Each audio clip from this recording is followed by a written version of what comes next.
Well, hey, everyone. Hey, good evening. How's it going? Not too bad for me today. I was running a little late, but other than that, I'm happy we finally got my crane in at work today. Or I say crane, I got a little Hot Wheels for now. Hot Wheels? Yeah, a tiny one. But it's better than having an open cab and sitting in the cold all day. You see what I've got under my name tonight. I wonder why you got that there. Because everyone accuses me of being late, so I'm just like, hey, if we're late, it's always Bob's fault. So I just had to tell everybody I'm a diva. That's why when I come, when I start. There's Matt. Look what my name is under there, just for you, because he just texted me a minute ago.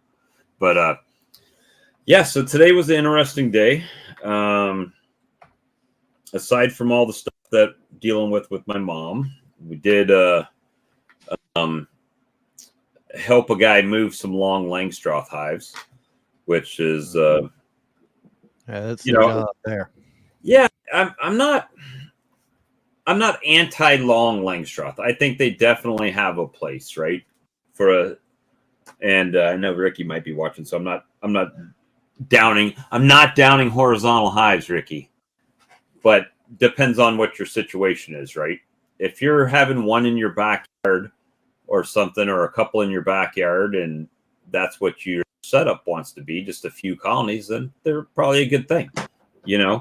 For me, getting older might be a good thing to not have to lift up the boxes and all the time. However, it does not come with. It's not like a foolproof plan, right? So you have to have them set where you want them to be, and don't move them. They're heavy enough when they brand new, especially if you got bees and honey and everything else. Right? Just the wood. So then you got bees and honey and the top attached down on them. Then you're trying to move all of that. And, I made a comment in the Facebook group a little while ago because they were in Canada. They said, I'm thinking about getting a horizontal hive. What's everybody think about that? And I said, well, and I kind of went on you don't have to lift them unless you're doing a split or pulling honey or moving them or, so there's still disadvantages to it as well. But, of course, people say, but you only have to move. You only have to pull 1 or 2 frames at a time. But what are you going to put those in that then you have to carry, right? Are you going to put them in a Langstroth box? Are you going to take 5, 10 frames in? What are you going to do? How are you going to do it? Me, if I was carrying just a couple of frames at a time, I would have a little, like a 5-frame nuke that just stays empty, just to throw a couple of frames in, carry it in, extract them out, then toss them back in the hive. Right. Well, this colony, or these colonies, we actually moved one Langstroth and 3 horizontals. And I asked him when the last time he went in them was, and he said spring. And I'm like, spring? Sound like me. So I said, and of course, being the smart aleck, and he's a friend of mine, right? So I'm like, oh, I thought you were a beekeeper, bro. I didn't know you was a bee haver. Okay, so now I understand this. Well, you mean you actually have to go in your hives and do stuff? Well, I didn't know that part. He has kind of taken the naturalist side of things to where this particular person is like he's a 60s hippie guy, and he's like kind of, well, Dr. Leo says, and I was like, oh, okay, never mind that I asked. I already know where we're going with this. He's like, well, any bees that I bought from a commercial guy haven't made it, but these ones that you helped me catch from the swarm, this is all downline from them. Like family tree from them, right? Where they just keep recreating queens and stuff. And, but how do we know those other ones wouldn't have done the same thing, right? I mean, you don't know. Well, that and just the so-called wild ones he caught, how did they know that's not from a swarm that come out of somebody's yard, out of a regular hive? I'm not going to say regular hive, but a hive that somebody's been keeping, and they're not just feral.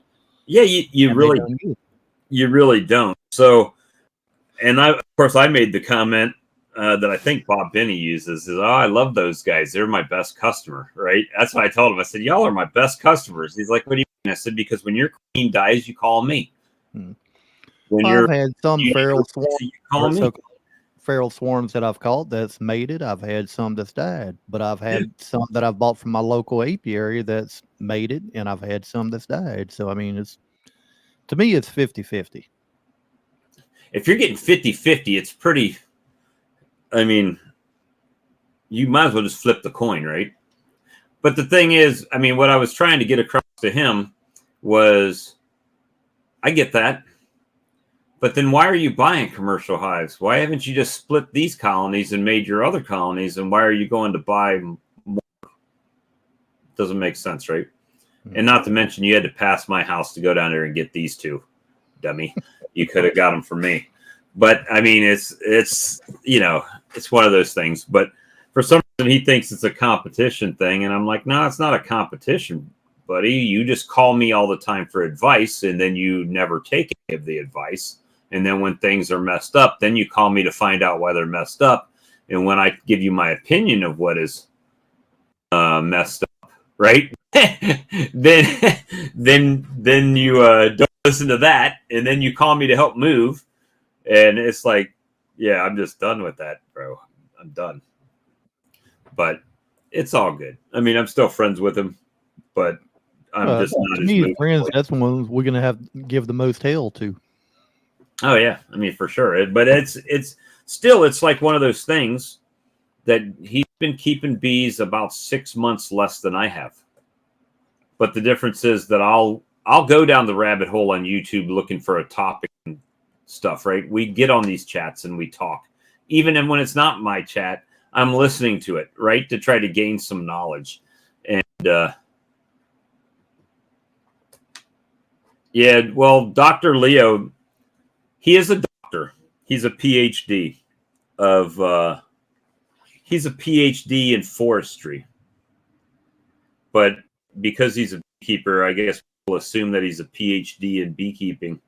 And he's a naturalist guy, treatment, all that stuff. So, I mean, I get it. It's all good. But, and trust me, I would love to not have to treat and do all that stuff, right? That's the dream, to not have to do that. But until we can make that happen, then I feel like I've got a treat because I don't want to keep buying bees and restocking and redoing everything, right? So it's one of those things. Plus, I've got a lot going on right now, right? So with my mom and everything, and so if someone asks me, "Hey, can you come help me do something?" and I tell you, "Look, I've got a hospice nurse here. I'm going to call you, and then we can go and do this," right? He's like, "Great, no, for sure, Ian. I'm going to throw Ian a link. Hold on. I'm just copying. I can send it to him directly there.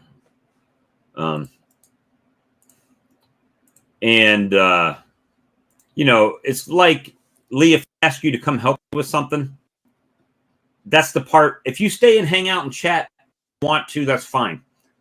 But the part that I want you to help me with, I'm going to have ready for you to help me with, right? So if you have to go and do something else, you can just go do it. Yep. And you get some of those ones you show up and either they're not ready, they're sitting around not doing nothing, or they're not even there to start with. Yeah, and so I get there 10 minutes before he shows up at his place, right? I'm like, Jesus Christ. And this has been an ongoing thing, guys. I already sent him. It's been an ongoing thing, right? So it's just like, hey, can you pick me up some syrup? Yep. Drop it off on your way back into town. Great. You get there, he's not at his house. Well, can you just drop it? No, dude. I paid for this. You're going to pay me for it, right? That's how that's going to work. And I think he's still waiting at customs. Yeah, we TSA's doing the full cavity search right now. There he comes. Go ahead. You got it? No, I'm gonna let you do it because well, there he is. Hey, Evening, guys. Did you get the full cavity search from TSA getting into the States right there on internet? Everything was just on a cycle like this, so yeah, a little bit slow. So how are you guys today? Doing all right, man. How you doing? Good. You're gonna come on the tour of the States here again? Yeah. Sandy and I are looking forward to it. We're gonna head down on Thursday, and they booked us a real good cheap seats. So we're flying out of, and which is good. I like that. But we're flying out of Winnipeg here at 7. Going to show up in Minneapolis at like after 8, and then we don't fly until the 7:30 that evening. So we have a full day layover. So you're going to be stuck in the airport part in the security section, right, where all they have is expensive coffee shops and. Well, actually, Sandy and I are going to skip the airport for 6 hours. We're going to hit on. There's a rail that'll take us right down someplace. We're going to see the Mississippi, and we're going to go across this archway bridge and get back and go through security again and get back on. So we're going to burn some time in Minneapolis. And then flying down to Charlotte. Yeah. So then we'll end up in Charlotte. It'll be like 11:30 at night. So we're going to stay that night at there's a hotel close to the airport.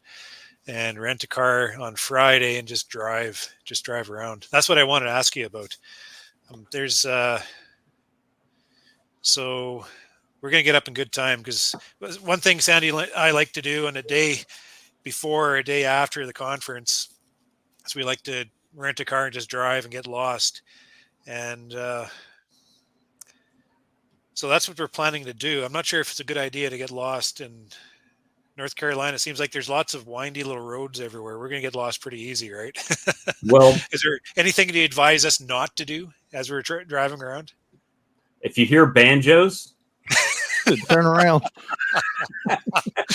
I wasn't going to say anything like that. So you brought it up.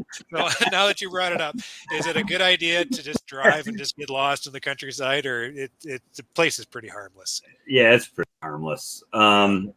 So when you come into Charlotte, you're about an hour, little over an hour north of me. And when you go to Hendersonville, you're about 3 hours north of me. I mean, you're going due west from Charlotte to Hendersonville. Yeah, but I have to go like at a place. A beekeeper contacted me on Facebook Honey Strong Bee Supply.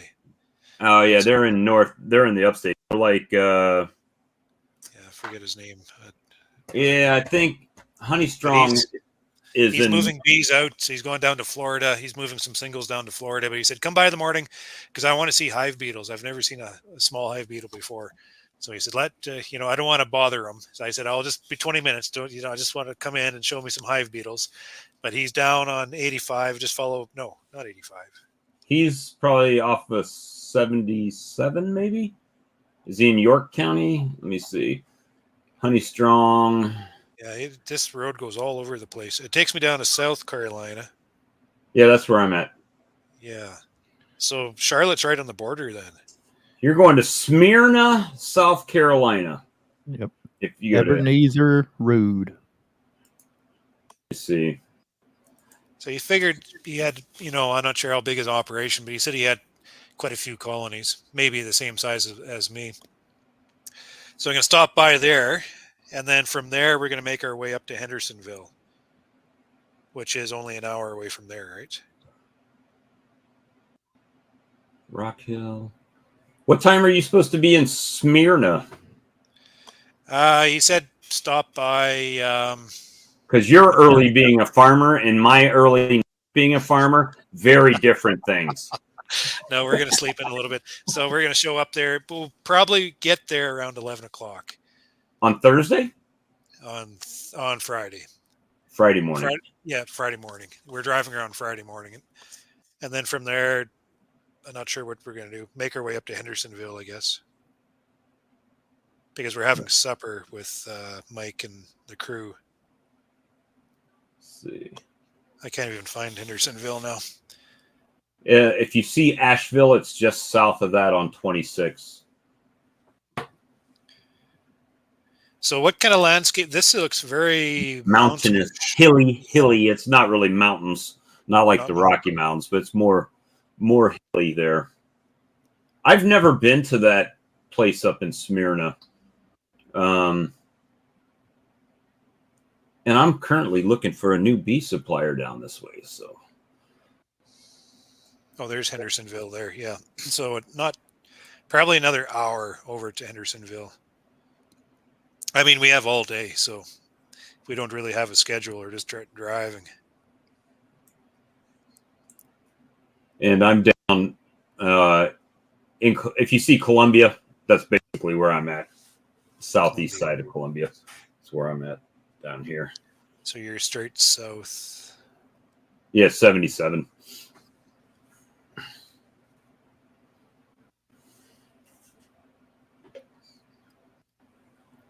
I'll have to search that. Well, I'm not too far away from you either. So it's Chester. No. So if you come all the way down here to me, you're looking at about 3 hours by highway to get to Hendersonville from here. Okay. Because you got to kind of go west and north, Oh, lost Lee. He probably just stepped away for a second. He'll be back.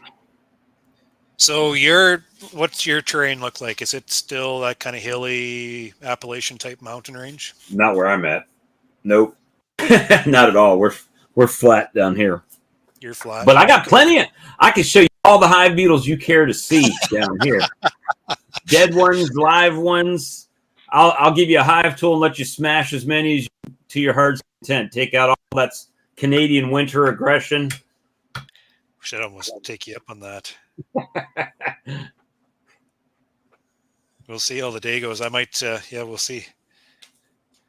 I want to see hive beetles because all the beekeepers up here in Canada are scared to death of the buggers, and for good reason. I mean, I listen to you talk about them all the time, and I see your videos, and they're just overwhelming. It seems like quite the curse you guys have.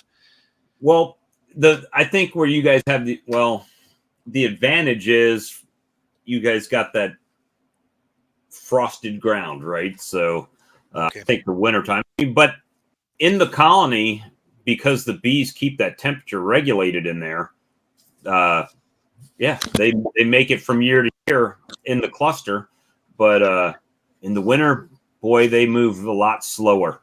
They're easier to crush. But as far as pollen patties and stuff like that, I can't do it here. I can't in the spring. I'm not throwing 2 pounds of pollen patty on a colony because they won't make it. Not like Just that. No go. Yeah. So what kind of, like, I'm putting my presentations together here, and typically, like, guys want to hear what I'm doing because they want to hear the perspective. But at the same time, when I'm speaking to a crowd, I like to kind of relate a little bit. So I'm doing a bit of research on North Carolina, and they boast about being the most engaged beekeeping state in all of the United States. They have 120,000 colonies, over 4,000 beekeepers. So compare that up to us in Manitoba. We're 120,000 hives, but we have it on 400 beekeepers. So we're obviously much bigger commercial. So that room that I'm going to be speaking to, am I going to be speaking to like a 1 or 2 hive beekeeper audience, or is there going to be more of a spread up to like 50 or maybe even 200 colonies? You're going to get a spread. There's some guys that are going there. I don't know if Ashby Miller's going or not to that because he's on kind of the other side of the state, on the other side of Charlotte, but he might be coming there. He's a commercial guy. He's got a few hundred colonies. And then you've got John that's from Hooper's Creek Bee Farm. He's right there around where you're going. He's in Arden, so he has a few hundred hives there as well, and a bee supply store. So so I would imagine you're probably mostly sideliner backyard guys. Okay, those guys are. I talk to sideliners easier because they are more like hobbies. They're fun to talk to also, but their goals and their purpose is a lot different than the sideliner. Like it's like you, like a sideliner, producing honey, make money, like kind of a business, right? So more of the understanding of the commerce around keeping bees, other than just keeping the bees as enjoyment. You're making dollars and cents and expenses and workload and all this kind of stuff. How many guys do you think? Okay, so what kind of honey crop do you guys typically get within up there? I'm not sure. We usually, I think our national average is like 55 pounds per hive. I don't know what in North. There's no agriculture on that, or is that mostly from the natural landscape? So believe it or not, up there where Asheville is a big apple area. So like a lot of apple farms. So that could be something that would be interesting to look at as far as what kind of stuff they're going on here. I mean, we get melons and cotton and stuff like that, but it's not. And peaches. We're biggest peach producer down here in South Carolina, but North Carolina does like tobacco and all kinds of stuff. Let's see. Oh, so there's quite a bit of agriculture there then. I'm just looking at the landscape, thinking it's kind of mountainish, not mountainish, but really hilly. Maybe not quite the same agriculture as us, but so the western side of the states where you're going, that's kind of where the Blue Ridge Mountains come up through there, the Appalachian Mountains, and as you go to the east, it gets more just rural farmland, beach, coastal area like we have here. Let's see, fruit and vegetable availability for North Carolina from North Carolina Agriculture. Well, I don't know. That doesn't look like what I'm looking for because that looks like it's more backyard. What food? Where are you from, Lee? Are you in the Carolinas, or whereabouts are you? I'm in South Louisiana. Louisiana. Okay, I don't know my geography very well. I'll have to. Basically, South Central U.S. Welcome to our world. When we start talking Canada, there, it's like, wait a minute, how many provinces are there? Well, you guys have 52 down there. Which ones speak French and which ones don't? All right, so it says top vegetables grown in North Carolina: cabbage, squash, watermelon, cantaloupes, tomatoes, cucumbers, pumpkins and sweet potatoes. But I Oh, Lee, you're way down there. Yeah, you're below Mississippi then. Yeah. Well, if you go, I mean, just straight due east, I'll run into Mississippi. But I'm in the southern part of Louisiana, right I right see. near Baton Rouge, about 10 miles from Baton Rouge. So that would be a driver of that'd be the economy would be pollination of the fruit trees and the vegetables then. yeah, I would think so. Okay. Okay, that helps me quite a bit because I just the impression I got from searching was it was more like a hobby type state and just a lot of hobby beekeepers, but there's more sideliner beekeepers than anything else there then. Yeah, I mean they would if you look at Or what would you call a commercial beekeeper in that area? 'Cause, it differs. Up here, it's thousand typically 800 to 1,000. Yeah, that's here. I pretty. think if it's anything over 100 to 200, you're a commercial guy. You know, Oh, yeah. it's not. My Not- local apiary, about 6 miles up the road, they say commercial, and they run in between 500 and 600 is what they Yeah. usually stay at. Are they making a living at that, or is that they have to supplement that? No, they make a living at that. They make a living. It's Oh, a yeah. husband, a wife, and a son that run Well- it. And harvest time, they have a few extra people come in to help them harvest. You remember Craig Branch? You remember how many colonies he had? He's in North Carolina. I think he had 200, 150, 200 colonies, and he considered it a sideline because he still works a full-time job.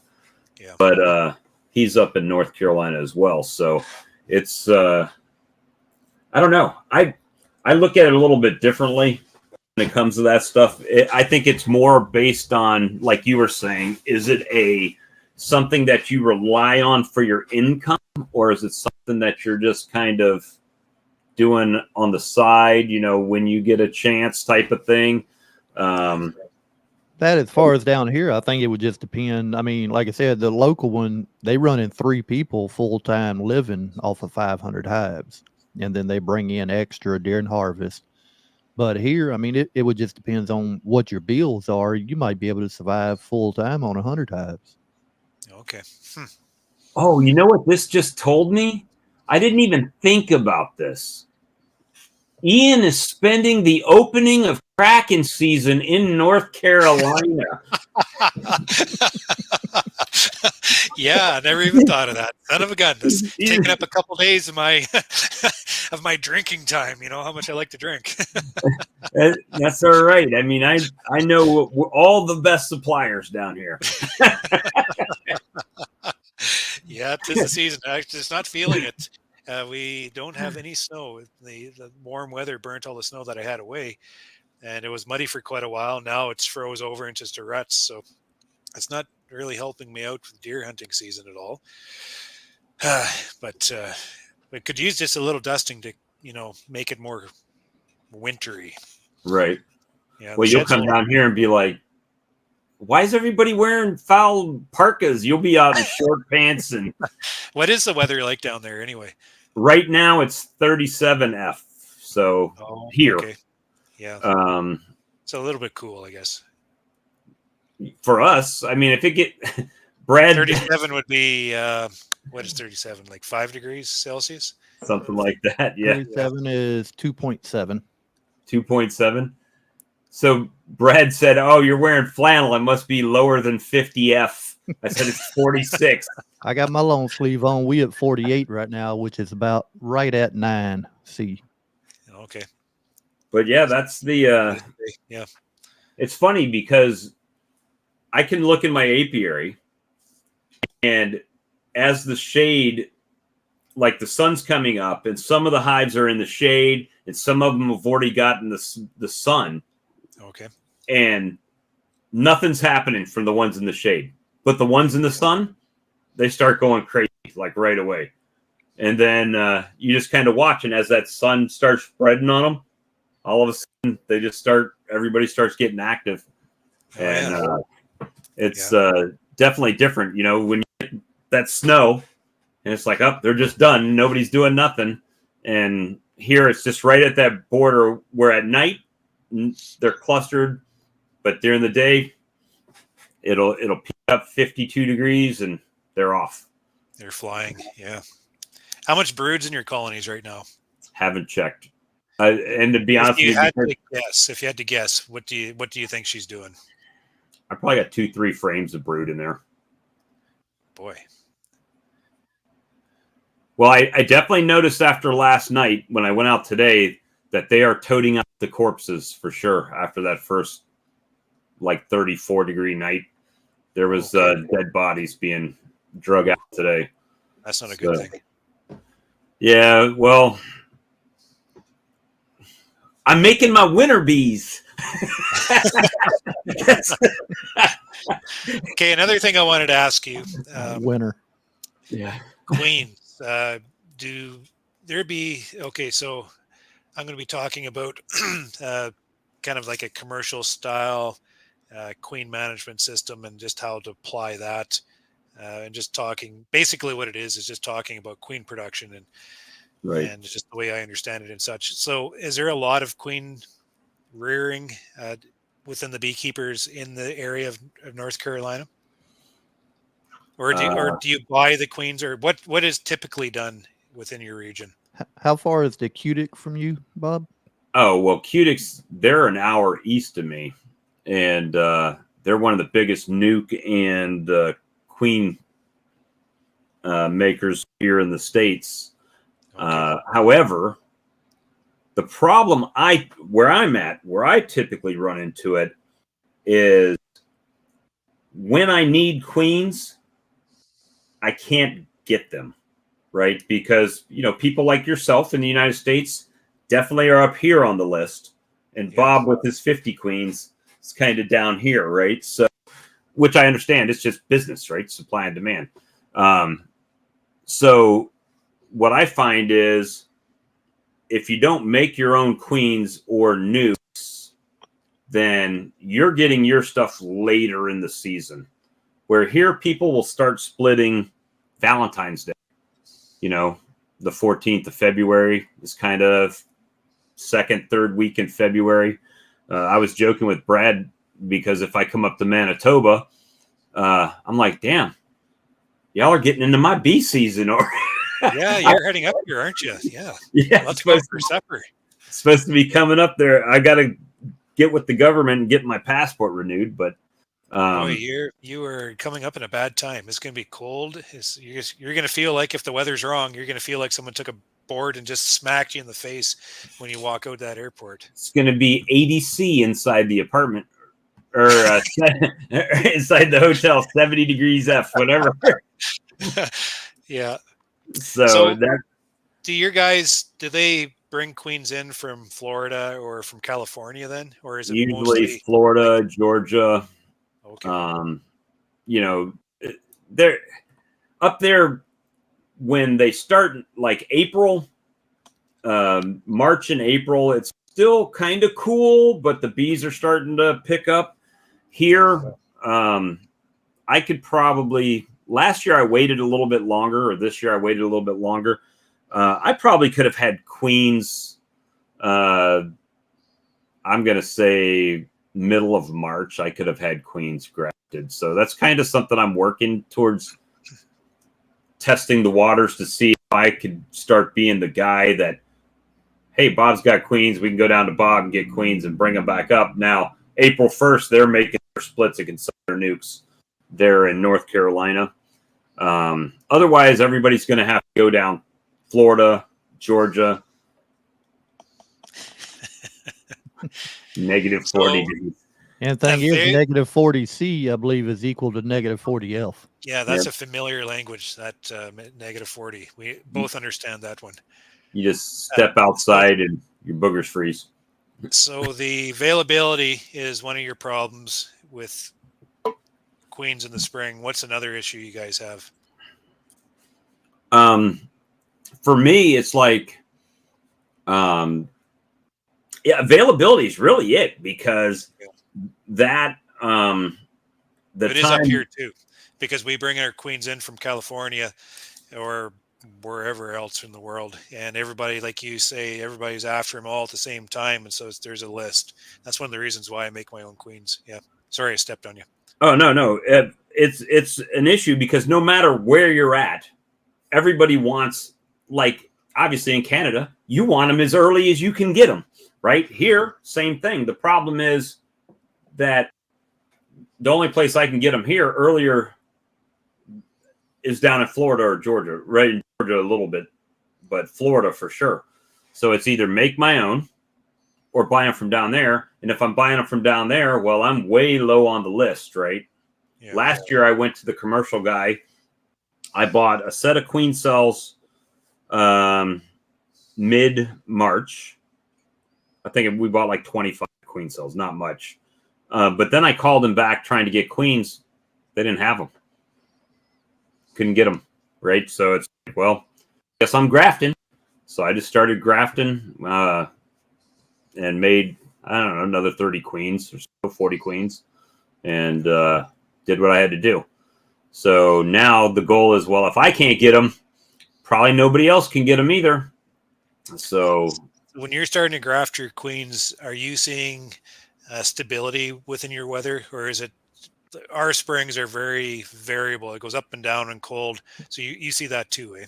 Yeah. So my thing was, I've made the mistake of doing it too early, right? Or not really doing this, making like splits too early.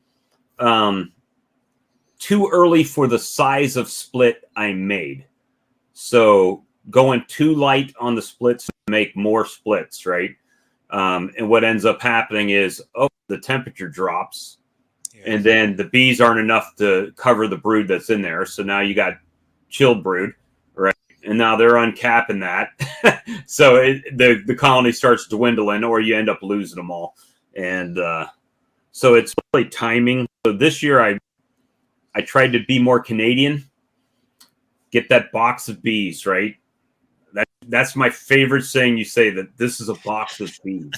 It's my favorite. Look at a box. You tip a box, there's a box of bees, like, oh, that looks beautiful. Yeah. Yeah, but that's not typically how my bees looked in the past, right? So I would look at it and it was a box of frames with some bees, but now it was more conscious effort to wait until I really, to where I almost feel like if I don't do this today, I'm going to be getting them out of the tree, right? And that's that. I think we've gotten so programmed to, we got to split this or they're going to fly. They're going to swarm. And not necessarily. Because when I look at your bees, and there's so many of them that they're just on every frame and every gap on top of each other. I think they prefer that. And I didn't give my bees that opportunity. And now, so this year I was talk to people and I would look at a video and I'm like, I love you, man, but I'm worried if that colony is going to make it to next spring, right? Because I've seen those colonies in my own apiary and they didn't make it.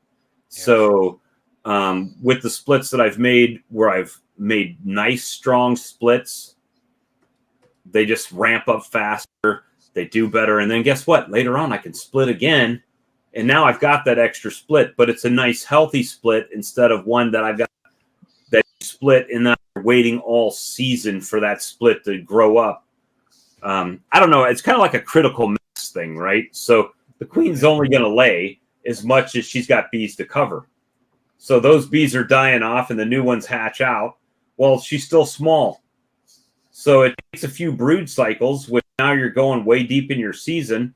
And now she's got this size close. Oh, but it's winter time. So now she's going to start going back down again. So I just cut that crap out and started making good, healthy splits and let it go, just right? To get my bearings, when would you say in the spring, when would you say would be the time that you start seeing drones walking on the combs?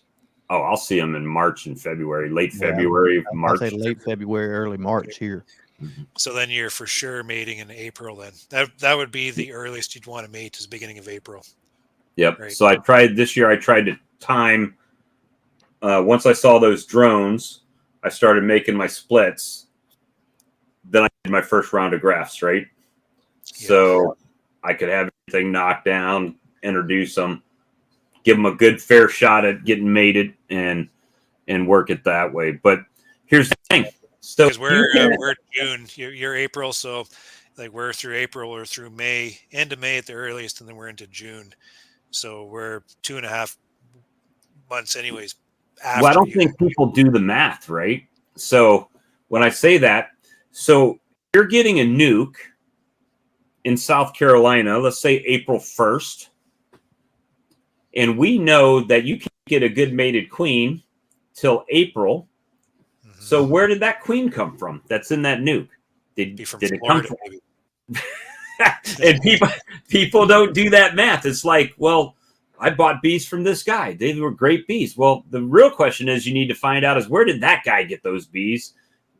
Because when he mated, if I grafted that queen and put her in there and then she mated and came back, everybody says you should wait 3 weeks to see what her pattern is, whether or not she's a good queen or not. Well, if you're buying it on the 1st of April, there's no proof of that. You know what I mean? So, yep. I don't know. I don't want to go off on a The only difference I've seen on some of them down here, if they're making a split out, like you say, early April, sometime in March, and selling some nukes out, every now and then you'll find some, they'll take the overwintered queen and put her into that split that they selling and let the old ones make their own queen because it's getting just about time for all the drones to be flying and have a good mating source. I think middle of February last year, I had one of my Italian colonies had queen cells. It was ready to go. It was ready to swarm. So we just did basically took all the cells and everything, put it in the top box over a double screen board, flipped it around with the nurse bees and see if it made it, that type of deal. And it did okay. But you saying finding that fine line between them getting ready to swarm or having enough in the box to make a good split. Now, I believe this was last year. I had just a 5-frame nuke. I opened the box and I'm like, man, they about to swarm on me. So I need to upgrade them to a 10-frame box. But once I opened them up and put them in the box, looked at all the frames, even as full as these are. That's a box of bees. They didn't have not one swarm cell in there. No. As full as that was.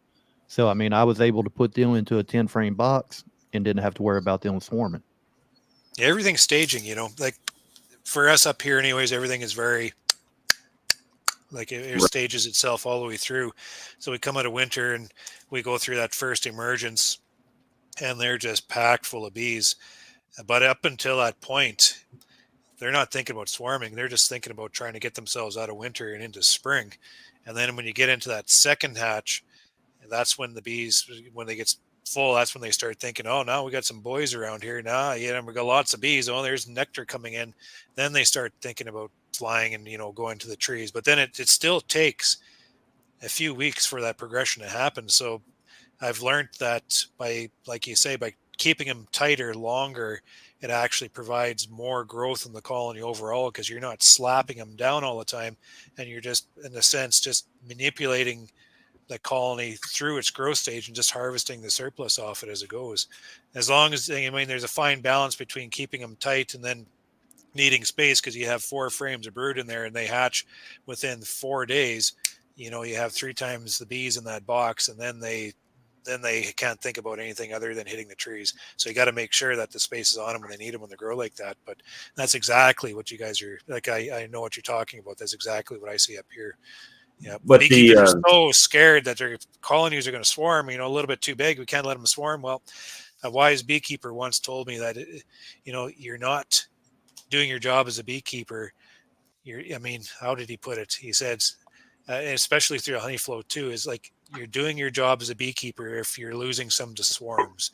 That means that your colonies are they're doing very well, and you're managing a very prolific stock, and you just you're having trouble keeping them down. You're going to see some swarms. That's a good thing.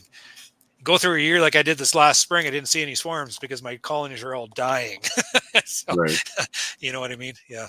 Well, mine so the funny part is I typically don't have early season springs because I'm splitting, right? I'm trying to grow and stuff like that. What mine usually happen is after the honey flow, After I've spun out the honey, that's when I get that late season swarm for whatever reason. Yeah, and I think not so much for like a hobbyist or backyard guy, timing is not that crucial to them because they're not chasing a honey flow or chasing the winter coming in, or something like that. It's if you know that you want to go from 50 to 100 colonies, well, I need 50 queens.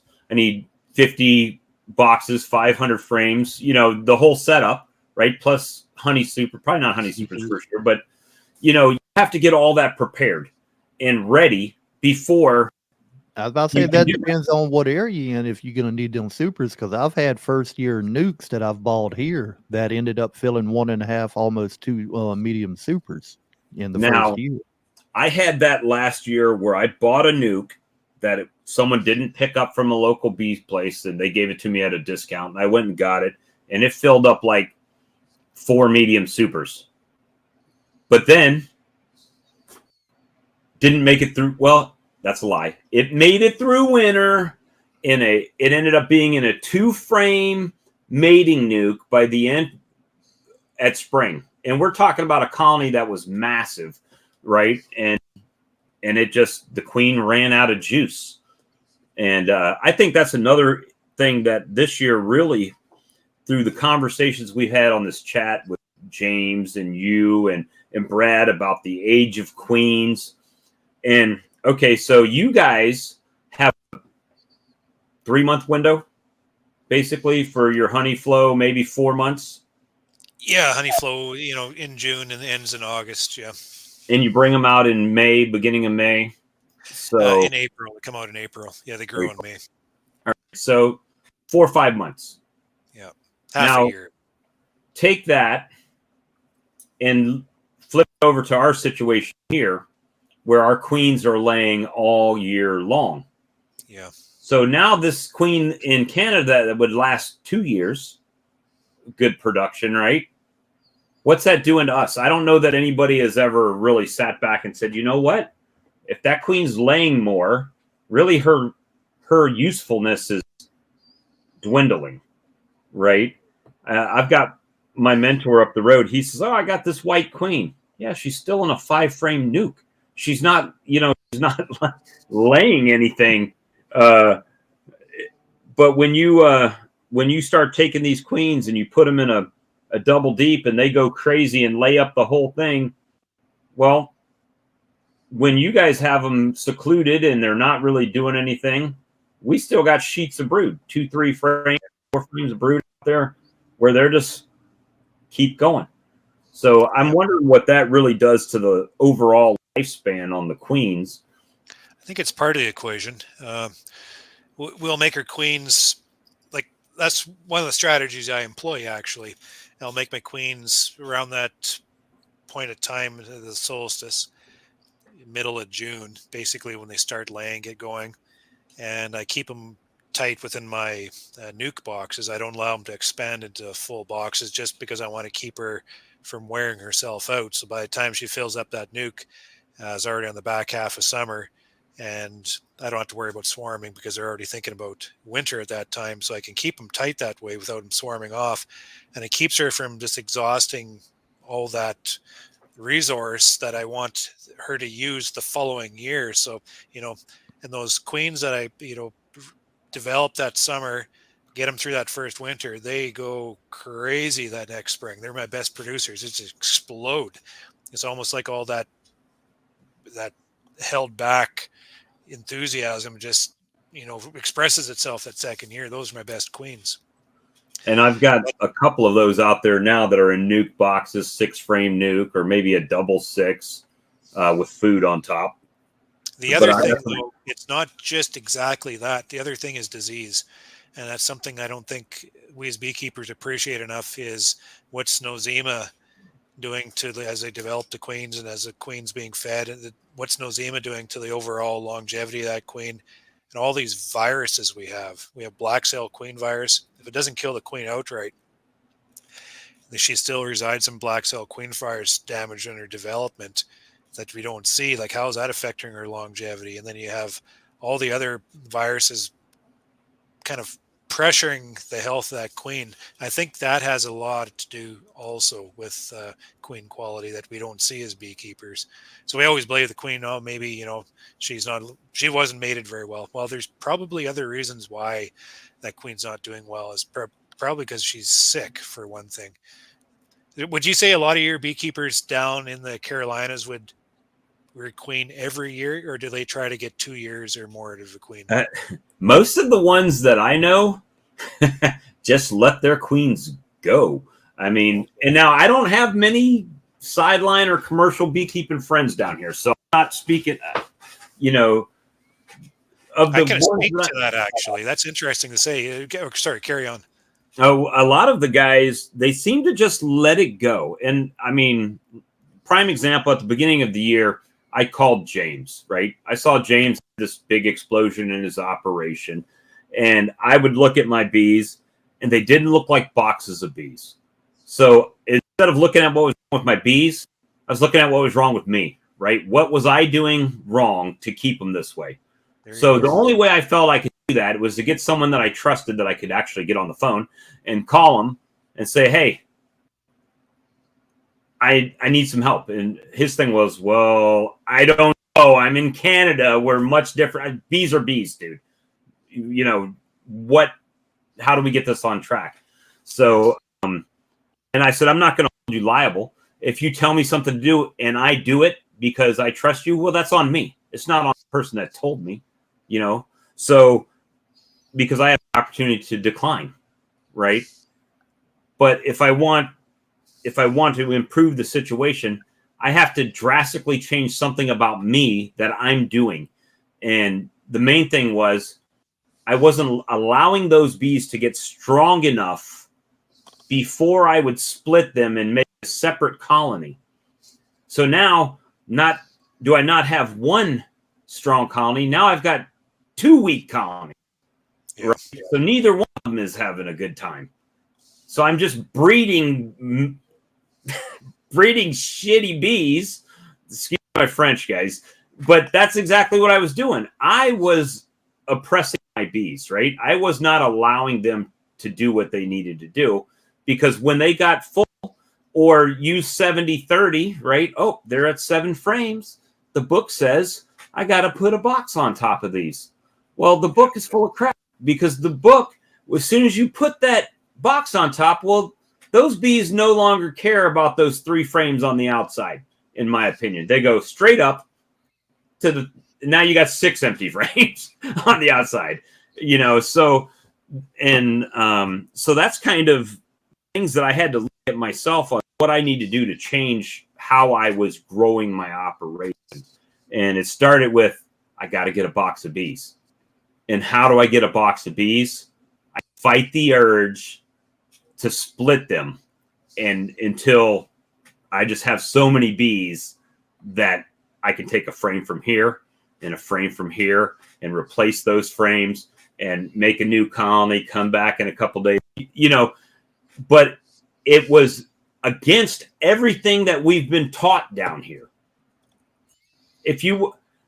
Everybody on here, I love you guys. We're all YouTubers. We watch YouTube, but we watch YouTube channels that say, all you have to do to make a split is grab 1 frame of bees and put them over here with some eggs and larvae, and they're going to make you a queen. And then you come back in 14 days and she's going to be laying, and you can add that to a nuke box and you're good to go. They're great.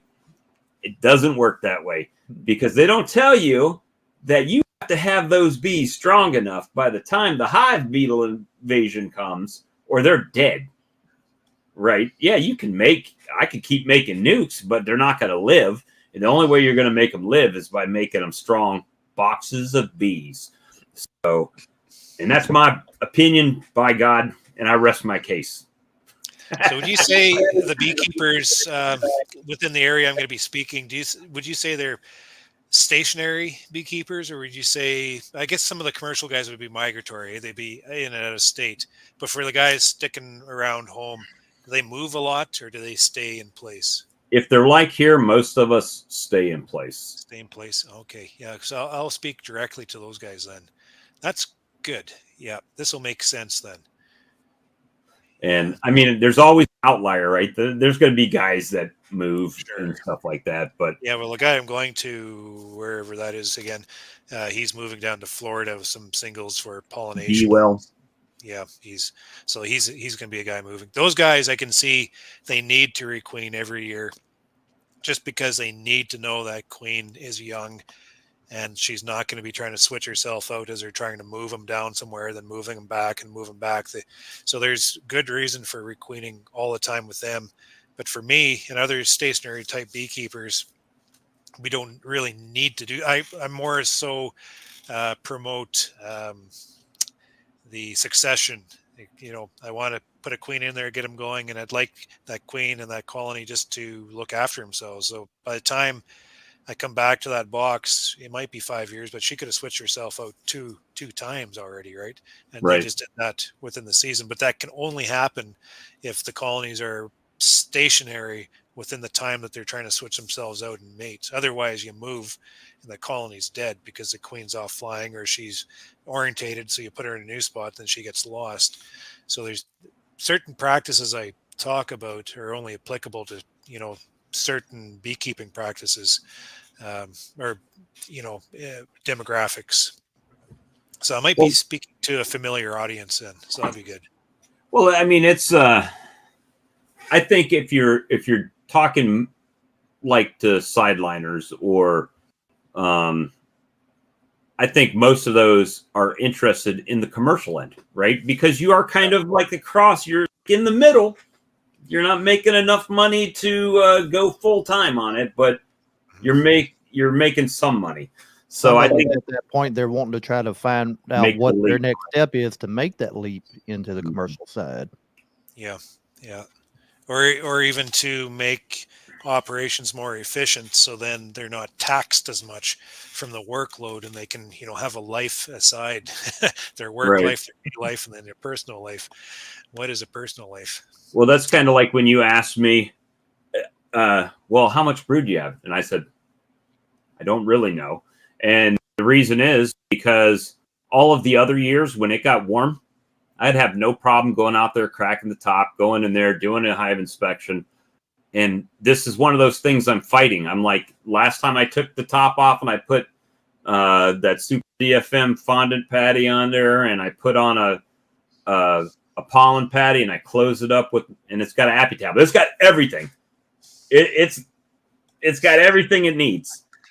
So if I go out there and I start breaking the propolis and freeing the hive beetles and doing whatever, then I feel like I'm kind of working against them when I just want them to just make it to spring, baby. And I'm going to give you all the feed you need. And so I feel really hopeful because this year, coming into spring, I should have at least double what I had last year coming out. So, yeah, you can definitely, I think you can adapt other than moving it in the building. And I could do that if I had a refrigerated building, but yeah, there's a few differences though. And whoever put that on there is absolutely right. They understand where I'm from and they want to see what I'm doing, because it's good to see other beekeeping practices, because it broadens your perspective on what bees can do and your understanding of them.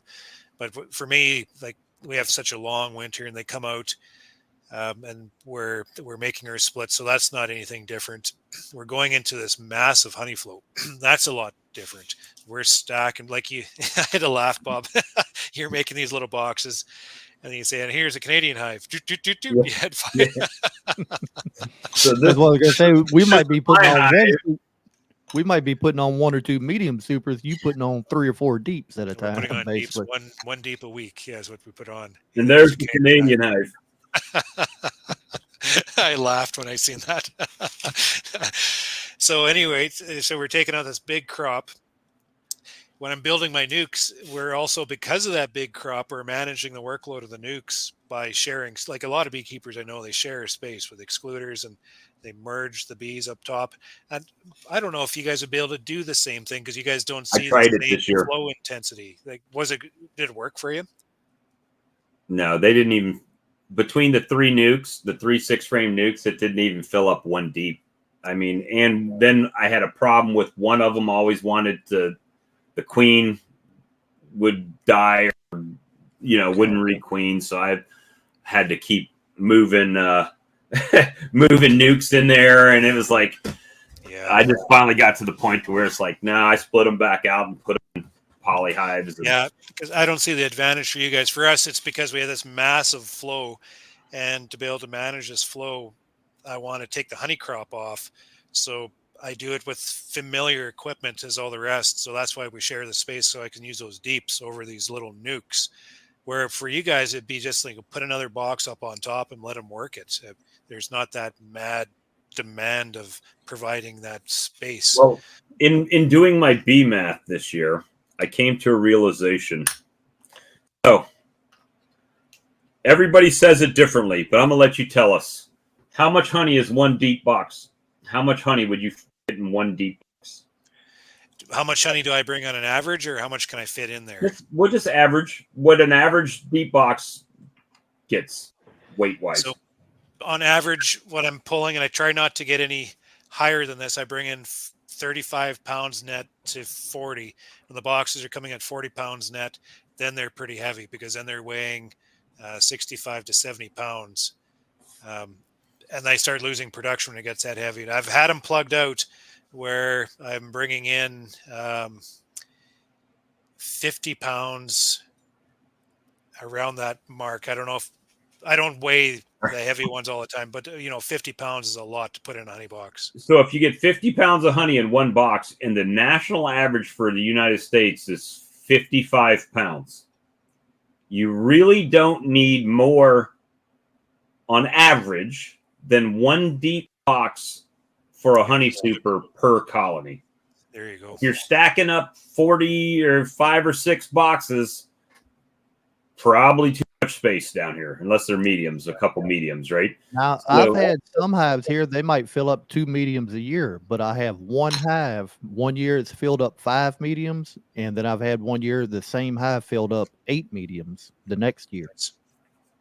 But other than that, average, I get probably 2, sometimes 3 mediums per hive. Yeah. So if you flip that around to where your colonies are averaging 4 deep boxes per hive, right? So the amount of equipment needed. It's like we cycle them. Like I say, we bring it in at 35 pounds just to make extraction a lot easier and just so I don't lose production in the field. So the bottom ones are heavier, the top ones are lighter, so it averages about 35 pounds a box. Yeah. So we're looking at first stack is 4, second stack is 3 or 4. So 7 to 8 boxes is what we cycle on them. And then, for us guys, when it's when you're putting on a box and it doesn't have all drawn comb on it when you put it on there for the honey season, well, now you're making even less honey because they're having to draw that wax. So it's it's a process, right? We're not going to just jump on there. Charlie made about 90 to 100 pounds per colony up in Maryland. He's got the comb. He's got all of his hives established already. They're good to go. So a lot of our guys are, first, second year beekeepers, 5, 6 years that we're starting to do this expansion. But as you expand, you're expanding, which is positive, but it's also kind of counterproductive too, because those colonies are having to establish and draw the comb, right? So they actually can store that honey. So, it's got 100 pounds per hive. Ed's like us, or like I am here, South Louisiana, he's Southern Alabama. And I mean, when our tallow down here does hit, I mean, that's our majority of the honey that we produce is tallow. And it can come in pretty heavy. One thing before I go, I'm going to step out here in just a second. I'm an association guy. I'm the chairperson of our Manitoba Beekeepers Association. Well, how strong is the North Carolina Beekeepers State Association? I would say they're pretty strong. I don't know how many members they have, but they have several meetings and conferences throughout the year. They seem pretty active up there. I haven't been to any of theirs yet. So, what are the major issues you'd have right now? Let's say as a beekeeper, something's going wrong, and you have to reach out to your association. What would be some of those issues at hand right now? Wow. That's a good question. I'm pretty self-reliant here, Ian. I got phone numbers. I just call people. I'm just kidding. No, that's good. Beekeepers are very much that way. But also, beekeepers, it's just the way we are.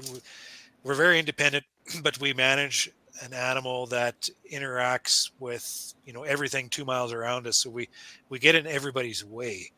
So it's very important that we have some kind of a function that we can reach into to be able to fight for us or argue on our behalf when society tries to kick us in the teeth, right? So I guess what I'm trying to say is what would some of those issues be in North Carolina?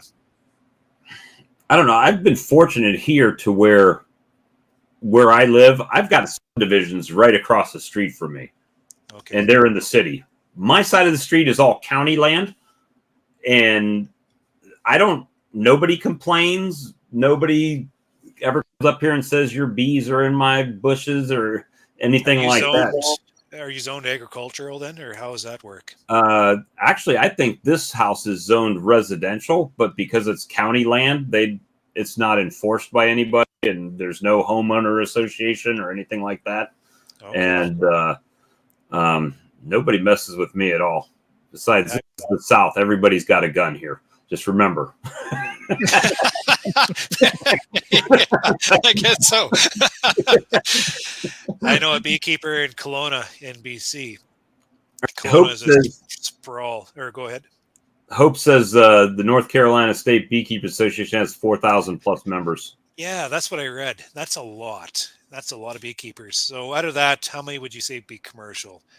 Commercial being 200, 300, 500 beekeepers. Would it be like 500? Gosh, I mean, I don't know. That's a hard question. Like when I went down to Mississippi, that whole show seemed to be 90% commercial beekeepers I was talking to, or I didn't know. But yeah, but there were people there that were backyard and sideliners. But that was the state. Who shows up, right? That would be the state Mississippi meeting, right? Yeah. Oh yeah. Okay. Seems to me more commercial guys go to the state meetings than anything else. So you're probably going to have a higher representation of that there as well. Plus, you need to take your wife to see the Biltmore. Yeah. Got to take her there. Mike was saying that too, and I'm not sure if we will. What is that, anyways? What is it all about? Well, I will show you, sir. It's kind of largest mansion you can think of. Oh, I don't want to see that. I want to see landscape. Oh well, they got landscape on the property too. Oh, let me see if I can show you here real quick.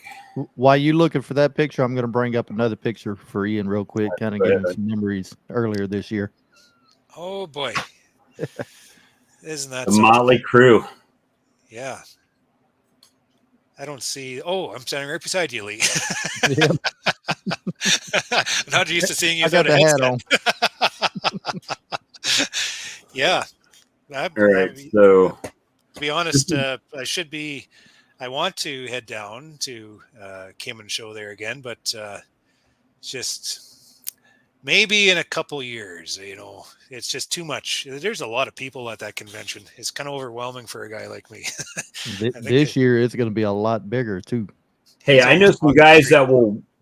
I know a big guy that'll walk around with you and keep people off you for a fee.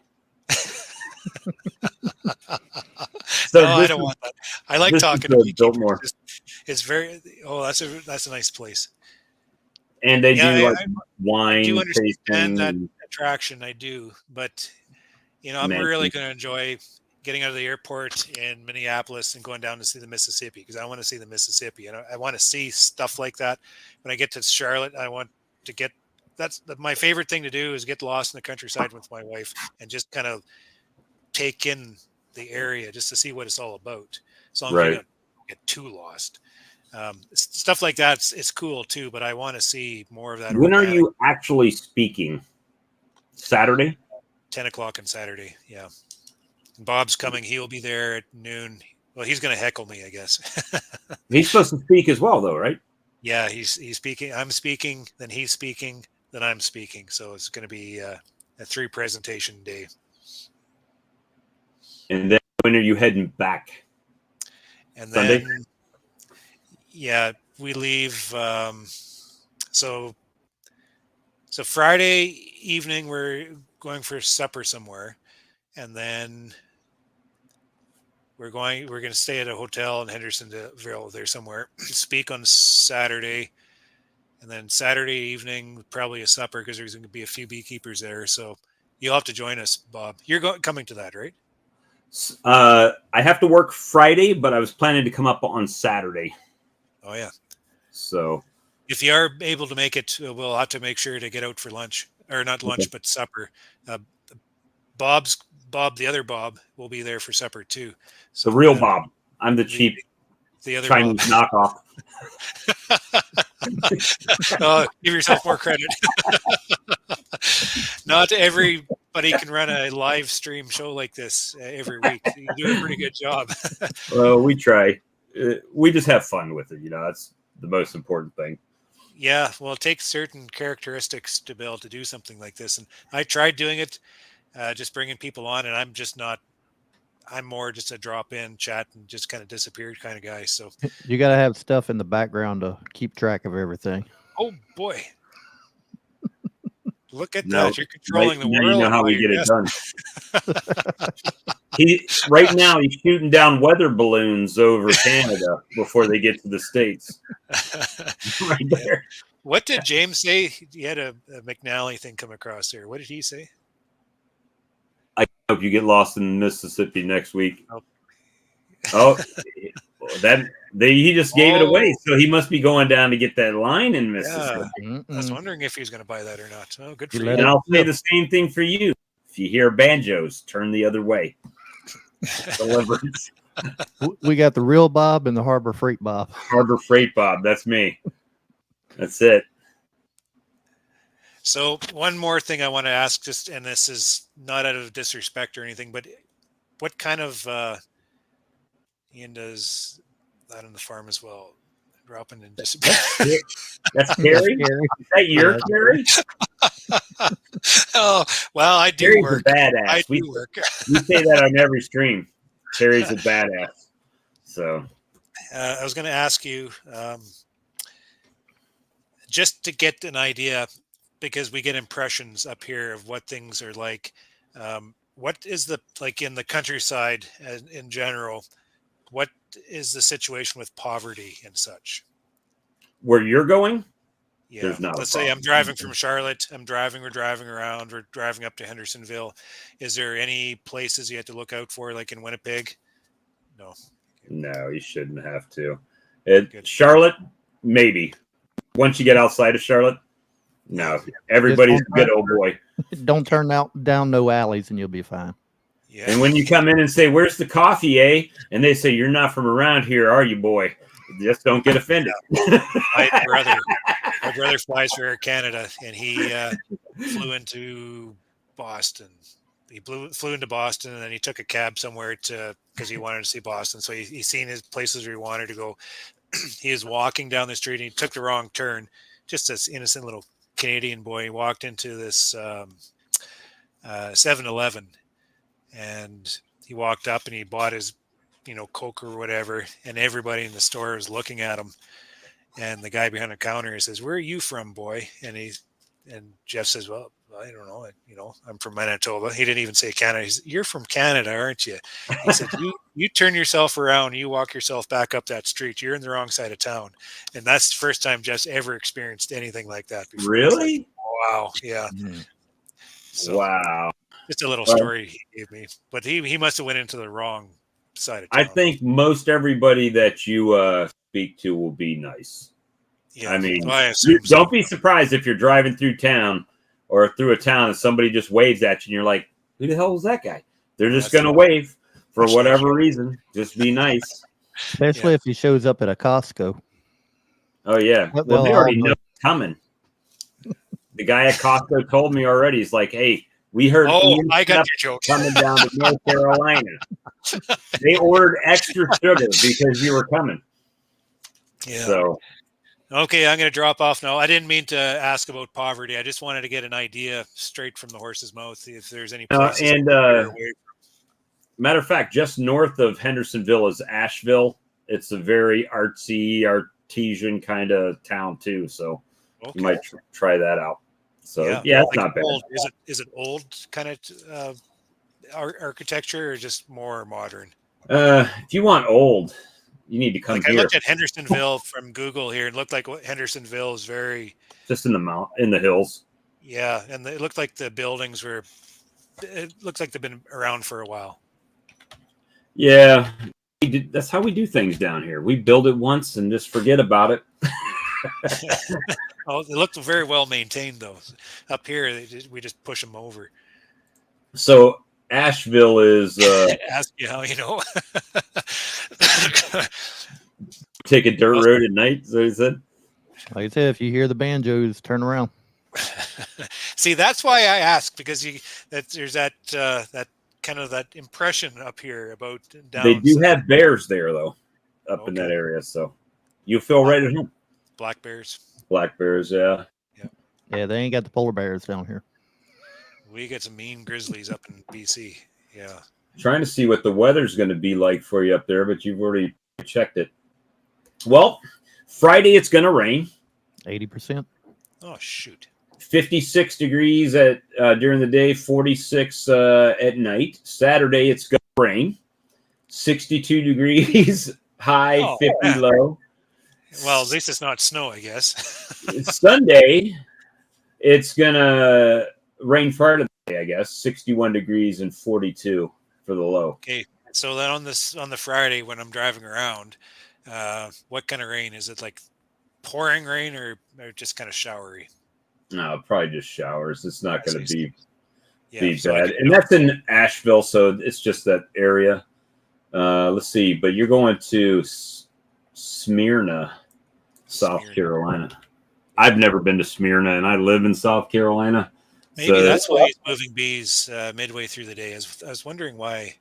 Because you'd want to move them either in the early morning or later in the evening, but maybe he's moving in midday because it's going to be raining. It's supposed to be raining Friday, Saturday, and Sunday there as well. Smyrna. So that makes sense. Well, screw it. We'll just take it as it comes. What else can we do? Yeah. The roads are mostly paved, or do you have mostly? Yeah, they're paved. Dirt? Paved, yeah. Paved. We had to upgrade for our horse and buggies down here, Ian. It was too. It was too tough on their hoofs. We had to pave the roads. Oh, we don't have. Well, we're a different landscape up here, I guess. A little bit different. Yeah. It says it's getting to 24 degrees here tonight. And 28 tomorrow night. Okay, I'm gonna head out. So thanks for the feedback on that. I appreciate the conversation. Appreciate you stopping in. You guys later. All right, have a good one, Eve. You bet. All right, Ian. Thank you. Well, that was interesting. Had a good time with that. And I'm going to go ahead and drop a link on the what is it? Oh, we went for a good old while there. Let's see. Went a little about an hour over normal drop, but all right. So I don't know if you had seen this one here pop up earlier when everybody was talking, so I'm going to make sure I brought that back up. But thank you, Catherine. We appreciate that. There you go. Just got it pinned up there. But yeah, so it's going to be interesting. Hopefully I can get up there and see Ian this weekend and grab something to eat or something like that. Show him what a Ford truck looks like instead of that International he just bought. Just kidding. Hey, Jeff, good to see you. Gravel roads. Yeah, some of them. Well, where he's going in Hendersonville, I used to kind of live there. I got transferred up here with a company and then ended up moving back down here. Tom, what's up? Oh, not too much. You're talking about cold. It's 17 where I'm at. Well, there's a reason why I moved from around there. I'll be back. You get another drink? Yeah. All right. But Well, yeah, my bees are bundled up, I imagine. I saw today that my bees got out for a little while and they were pulling out bodies out of the bottom of the colony, right? So Yeah, I saw your little video. yeah, it's a little short live. 45 Yeah, likes and I've been 91 people watching. 92 people are falling down. They need to hit that thumbs up button. We appreciate it. I've been working on my horizontal hive that I built from that big shipping container. It can hold 96 frames. You made a 96 frame horizontal hive? Yes. It's a monster. Why? My wife called because the box was that big that I got for free. So I made 12 8-frame mating nukes in it, where it's 4 frames on top of 4 frames inside of each one. So that's what I'm going to use it for. That seems like a mighty large colony. I had somebody, we were talking about the horizontals because I helped somebody move some horizontals today. And it seemed like it was, I don't have a problem with horizontal hives, but I guess where the problem kind of comes in for me is I don't have help myself, right? So if I have to move something or something like that, then now I'm kind of beholden to whoever I can get to come help me do it when they can help me come do it, right? Where to me it's kind of a disadvantage. If I got a day off and I want to move a Langstroth hive, I seal it up and move the hive, right? And I can do that by myself, mostly. You know what I mean? So that's just kind of me. I don't have a problem with horizontals. I think they're placed. You're not going to be moving this hive. Where I have it, it's permanent.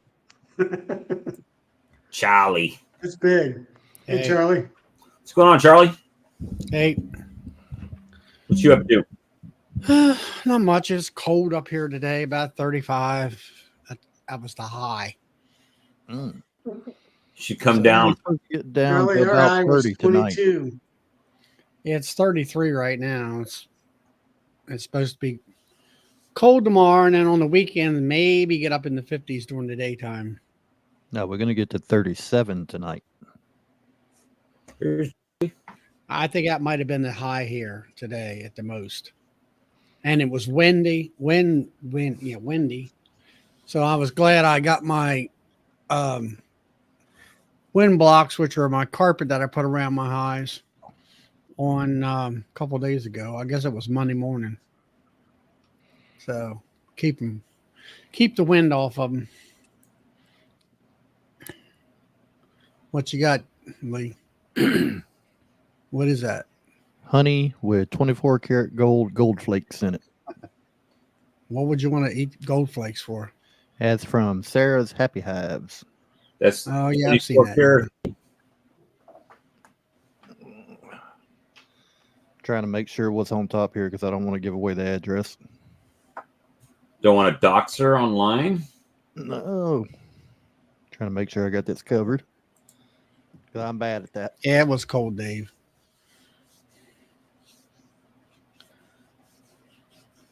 Oh. Well, it's right on top. Put that on my shelf back here with the honey.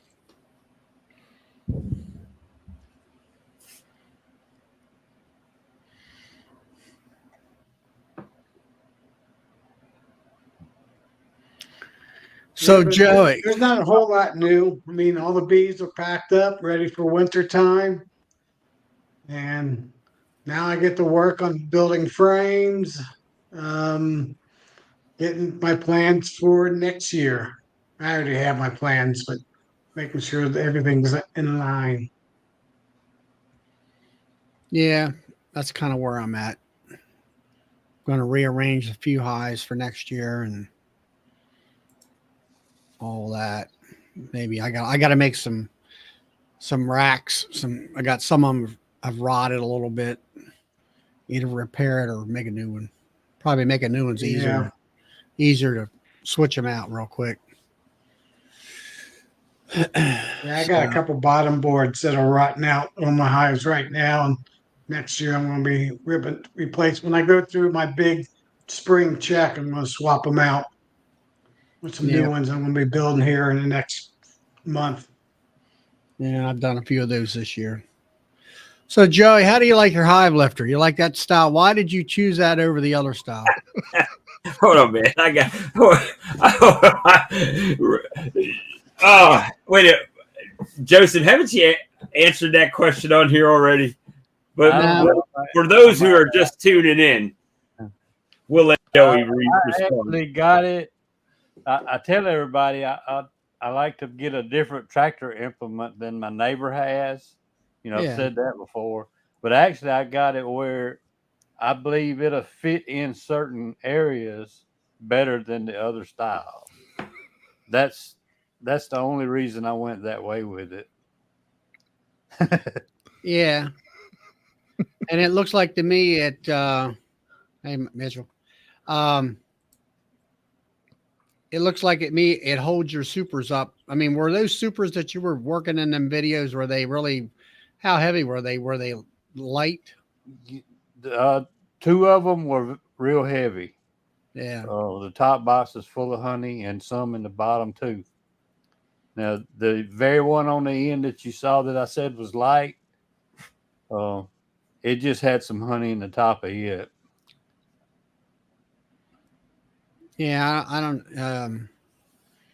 I'm looking at trying to lift two or three supers at one time, and let it sit there, freestanding. You can actually pick them up right when you get it fixed right. You can pick them up and just lean it back, and not roll it back. Just let it lean back. Do your work. Do your work down in the you could lean it back or raise it on up. And then you could maybe put another empty super under if you're going to put more honey supers on. And set it right back down on there. You don't have to readjust it or anything. Just pick it up and lean it forward and set it back down when you add a box. Yeah. Direct cut. I am, I want to. It's just you got these two different styles. Everybody's joking on you, Charlie. Yeah, well. You've been asking about the same thing. I don't know. You got that one. You got the other one where like Mike Barry's got. And what you need to do is you need to reach out to the hive lifter guy and say, I'm a YouTuber and I'd like to make a video on your piece of equipment there. And I want to be very specific about that equipment. So if you'll send me that there hive lifter, for a discount or for free, I'll go ahead and do that for you. It would be nice to be able to work each kind to see what you would like to have, but I don't think you'd go wrong with either one of them. If you don't have to worry about a close quarters, the other one, like Mike Berry has, and some of the other James guys. has got one like Mike Berry. James, yeah.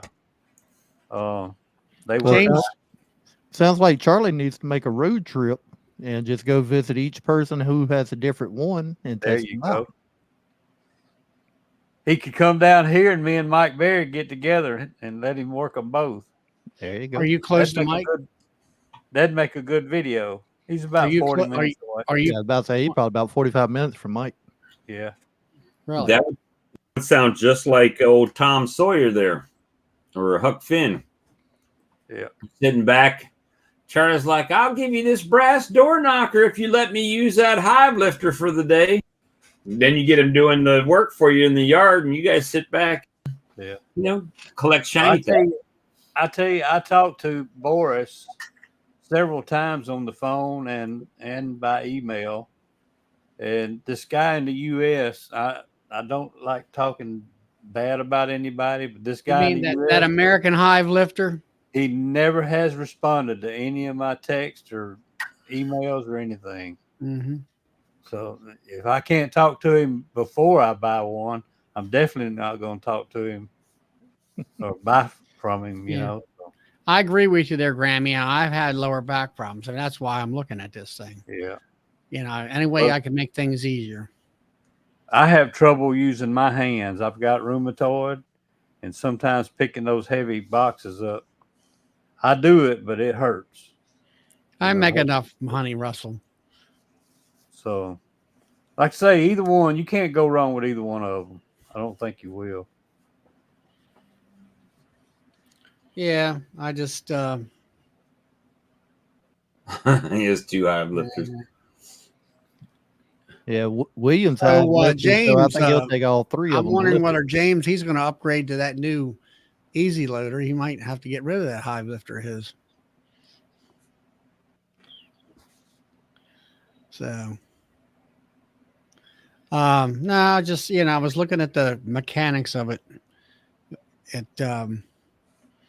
Where the one like James has, and I don't know. It's like, it looks like to me yours is a little more simpler and easier to work. To me, it takes a little getting used to, but once you get used to it and learn how to adjust the arms on it, it does pretty good. Mm-hmm.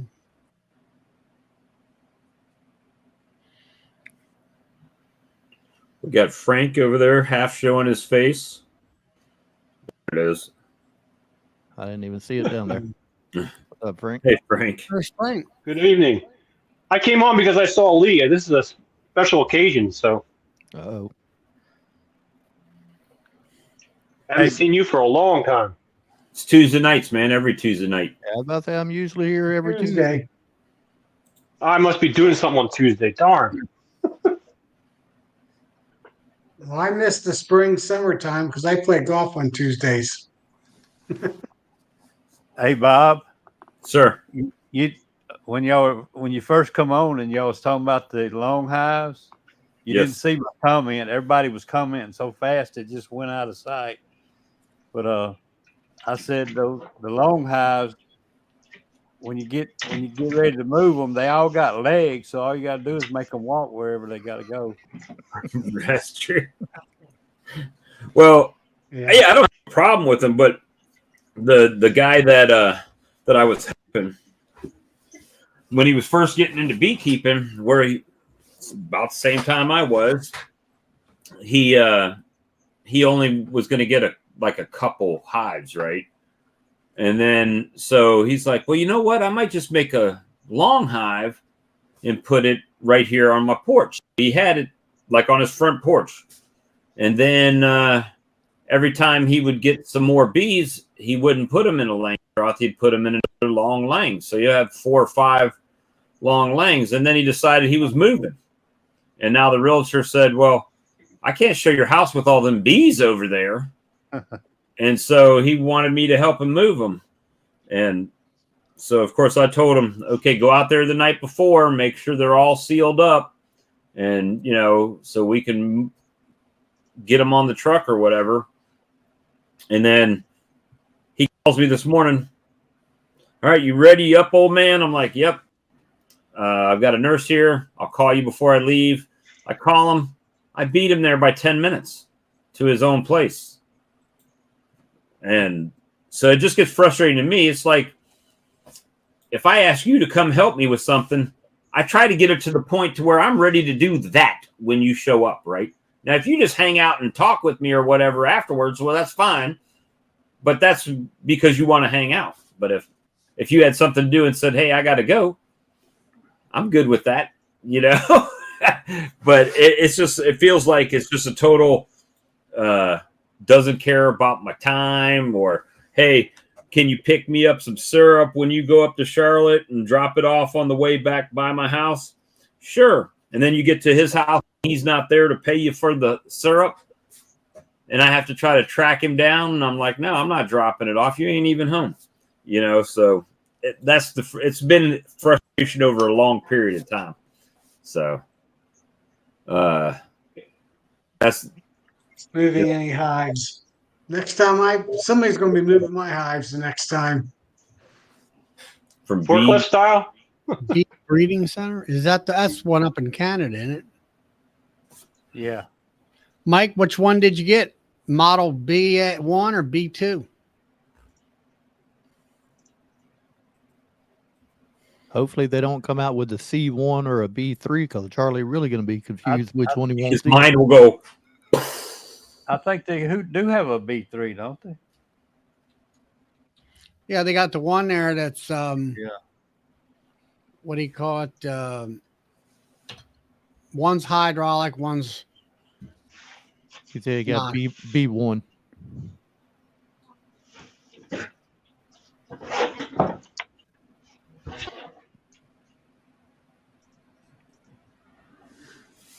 I got the B1 electric.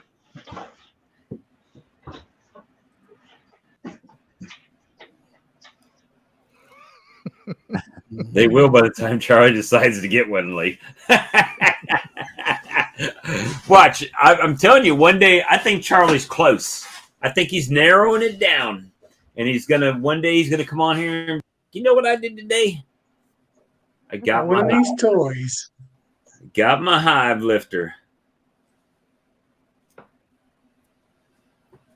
So it's gonna happen. See, it'd be my luck. I would order a B2, and then as soon as I got it, the next week they would release the B3, right? They And I'd got be the like, B3. okay, it would be whatever I ordered the next time would be like a new and upgraded version of what I just ordered. Yeah. Now, what I have noticed, like with mine, with the B1 electric, he has upgraded that B1 several times, but never changed it. Like the B1-1 or B1-3, he's never changed that number. It's just different. I've seen, I've probably counting mine, I've seen 3 different ones where the battery location and the motor location is different places, but he never changes his part number on it. Bob's that guy who heavily invested into 8-tracks. Hey, at the time, Charlie's got a forklift. He ought to be able to use it to lift his hives up. Yeah, well, that ain't a problem. Yeah, well, except if it's as long as it's on blacktop area. Oh yeah, that's a hard wheel. Is the fine tuning the landing hard? Well, Not really. it's the way that the other one's a kind of a longer thing, and it has different, like the B3, you raise it up and it's kind of like a front end loader, I think, and you got to raise it up high enough so it throws the weight to the back wheels for it to sit there by itself. And then this one here is more like a dolly where you can go up to it, hook it up to your supers. Let's say you got 3 supers on it. Raise it up, and then now Joey's saying all you got to do is lean it back and it'll stay there in midair while you're working on your brood chamber or whatever. So $1,600. I mean, is your tractor, Charlie, is that hard to get them to line back up when you put them up and down? Because it's not fine tuning the adjustments? Well, you got a tractor there. I mean, that's a total different. Yeah, I don't have the space for all that. I mean, I got the stuff behind me. There's enough I can back a pickup truck in there, but you don't have the finesse. You gotta be very gentle with the bees and stuff. So it's a B1 electric. That's just like Joey's. So, have you got it yet, Mike?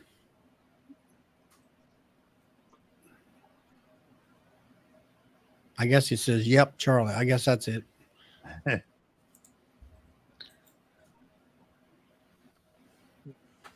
Haven't thought about getting one of those yet.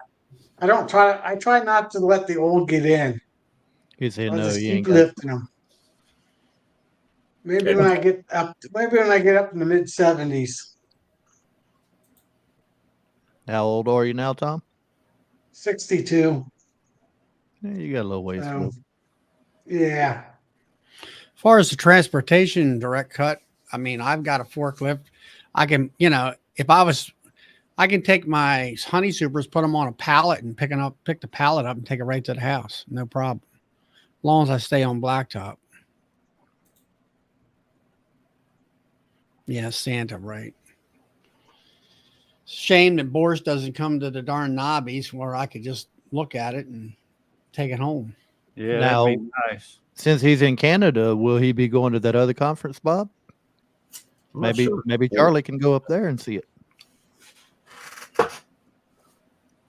Yeah, Charlie, just we can go up to Canada and see it. I'd rather go down south where it's warm.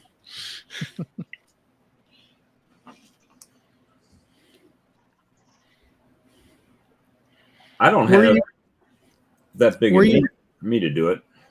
Yeah. My big thing is I'm doing that single brood chamber management. I want to pick those darn supers off, get into those 2 bottom boxes, pull that brood out, put the empties in, put it all back down. Or I like to under super. I know the ABJ and those different articles, all they say, it doesn't affect the way the bees pack the honey in, but I think it still does. I just find under supering, once they have that one field and you put another super on top, it ain't much space, but they still do have to go through that to get to the new super. If I put a new super underneath the one that's filled, they're not having to climb through extra area. They go straight to where they need to be. So, I mean, that's why I under super. Right. Do you find them, Lee, that they don't like to go there because it's cold? Like they do the slotted rack thing and all that? Nah, I don't. Not down here. I don't worry about any of that. I don't know. I know Jason of Bohemian Bees uses slatted racks, but I really don't have any experience with it. I mean, they say it's what gives them more. Yep. Be nice to come up that way. But I did a couple under supers, but I haven't gotten it to the point where I remember which ones I did and whether it worked or not. what do you mean?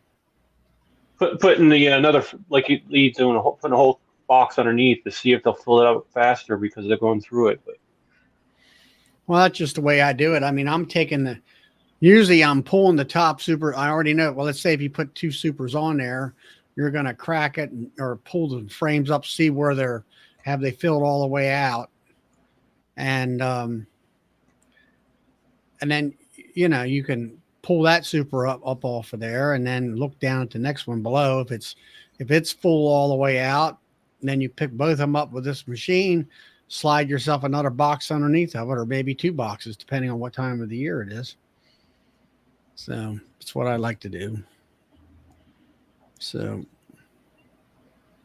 I haven't seen that kind of growth yet. I'm doing like frame or 2. Added a whole box. Holy mackerel. full of what? A whole box empty. I haven't really done a whole lot of that because usually it's only a frame or 2 that I say, oh yeah, they could take a couple of frames maybe. I'll put them in there, but a whole box, I'm like, I don't know. Well, that's the thing about the single brood chamber management. You're manipulating the bees to push the honey. They have no place to put it in the brood box, so they have to put it upstairs, and it works great. Hey, when you go from 500 to 1,000 pounds of honey because of yes, it's taking you more work to do that. Now, like Joey and Lee and all them, they have that tallow flow. It sounds like to me it comes in like a freight train. and all. Yeah. I mean, if you have that type of flow that you can depend on, then you But don't you're have also to. doing drawn. You're doing drawn comb, I guess, too. That really hit it in. Yeah, I give them drawn. I have drawn comb, but I mean, my problem of it is I have to throw in a frame or so of.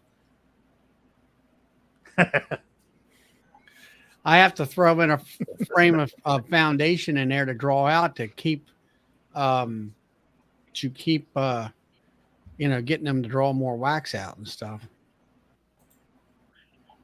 A few years ago, Charlie, I had to go out of town for a little bit, and I knew the trees were coming in, the black locust trees. So I put two supers on at one time, both of them with drawn comb. When I came back, I found out I had frames in both of them filled out. Yeah. Some in the first one, some in the second one. They didn't seem to care. They just put it wherever they could. So I don't think it makes any difference whatsoever because if you put Now, it lower, are they'll go you to that saying one. that If you you put had it upper, they'll go to foundation? that one. You had What's foundation, that? or you had I drawn had wax? comb. It was all comb, about the same. And they put it all over. I had some a little bit in some frames and like in all the frames a little bit.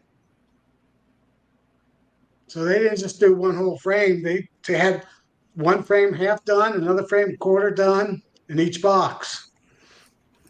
Tom, are yours 8s or 10s? 10 frame. So that's my only real experience I have. So I just stack them on top of each other. After And seeing I think, that, Charlie, you're doing the 5s, right? What's that? You're doing 5 boxes instead of the 10s? 5 frame?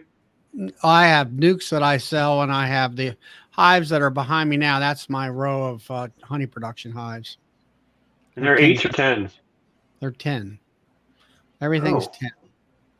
I sell nukes, 5-frame deep nukes to. I got 7 of them already ordered for. I got 4. I got seven boxes of bees ordered already for this coming spring. And then I have right now I've got a dozen honey production hives, and next spring I'm going to add 2 more production hives and take out 4 of my nukes in my line. So I'll have 16 nukes and 14 honey hives. I originally started out with 24 nukes and I think it was around 10 honey hives, I think at the time, but my honey sales have.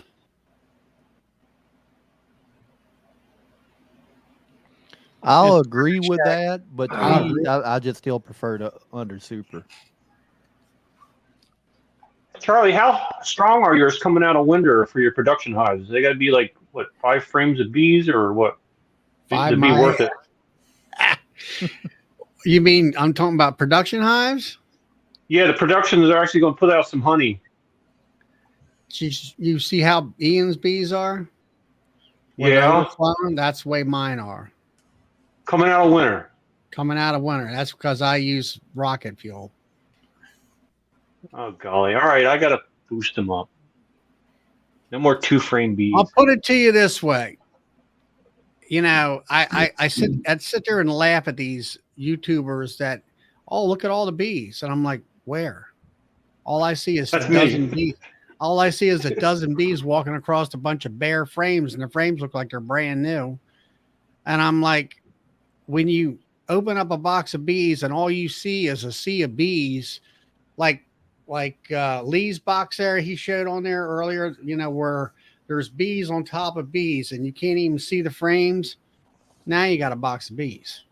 You got a box of bees that's going to make honey for you. And when, like, come the end of March of this year, now last year I got caught unexpectedly. I didn't realize that Apis Biologic would do that for me. And normally, if you got 3 mediums, you're going to have the 2 top mediums full of bees and brood. Bottom medium is totally empty. This year, it was brood from the bottom super to the top super, and bees from bottom board to the top board. And then when you took your inner cover off, they were overflowing. So,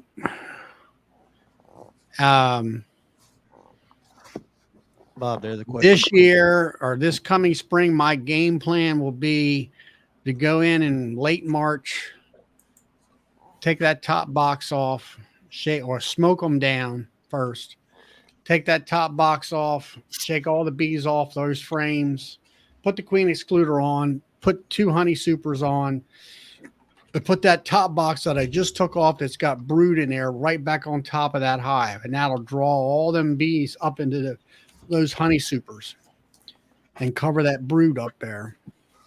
And then I'll come back and I'll take those honey supers and that box off and then get down into those 2 mediums in there and pull out all the cat brood and put it up in that top box. And that way, yeah, it's a lot of work, but it works for me. And she'll keep on land. She will not swarm, and she will double your honey production. I did 80 pounds of honey this year per hive. I hope to do 100 next year. 100's about top. That'll top me out.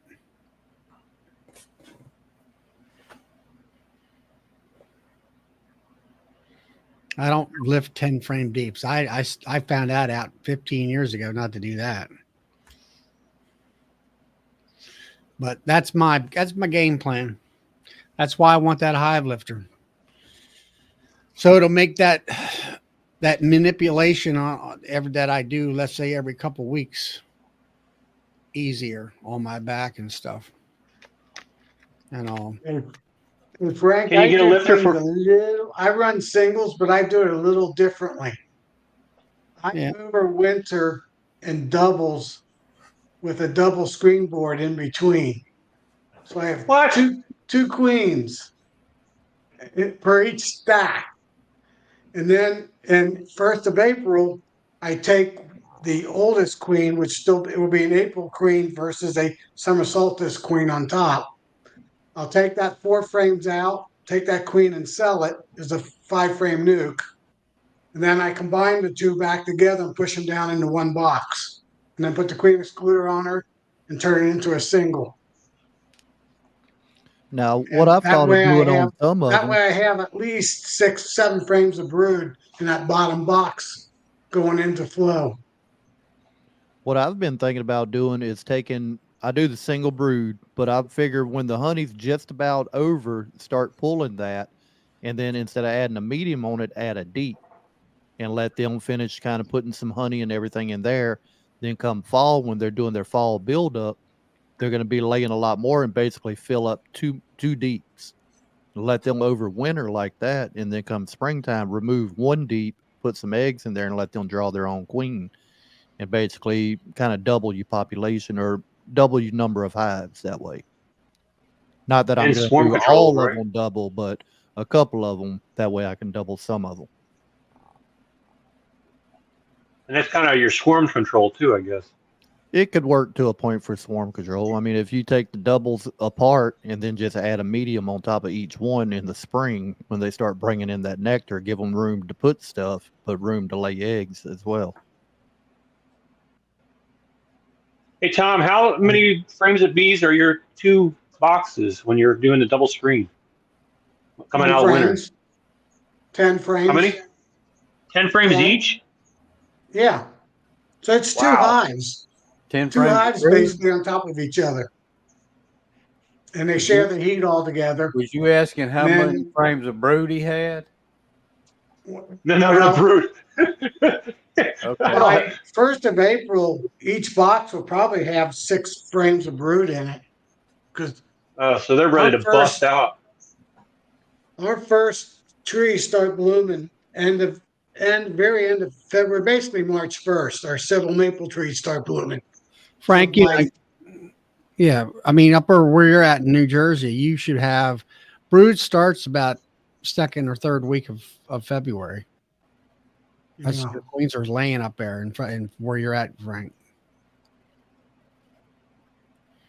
So you guys are making me think of taking my little microscopic colonies, my big group of bees that you call like 1 or 2 frames, and put them all together and packing them in different dividers and maybe doing several of them on top of each other with double screens, and so they'll have like 6 colonies all stacked in 2 boxes, and try and get them through winter, and as they expand, maybe give them a little space. But. Yeah, Clay. What I do is I feed my bees about a week or two after Labor Day here in Maryland with sugar water. And I make 40-gallon batches, which you take a tablespoon of Apis biologic and this year I mixed it up in a quart jar with a blender. And then I just poured that quart jar in the 40-gallon batch and then let the machine mix it up. And then I fed everybody with that. Apis turns in my analogy of it, it turns your sugar water into nectar. And the bees will survive off of sugar water, but they will thrive off of sugar water with Apis in it. Because I think it gives them all the nutrients and stuff early on. I bought some of the Apis earlier this year. Well, really springtime, but I didn't even open the packages yet. I think I'm just going to wait till next spring, and depending on how my work goes, if we're on 7 days a week again, or if I got at least 1 day off a week, I think I'm going to start trying the Apis this coming year. Yeah. It sounds like the amount of bees you guys have, you don't need no Apis. You guys busting out the seams.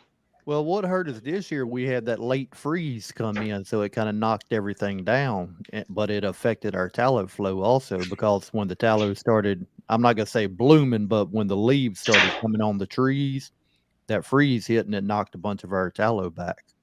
And some of it never come back for this year to produce any nectar.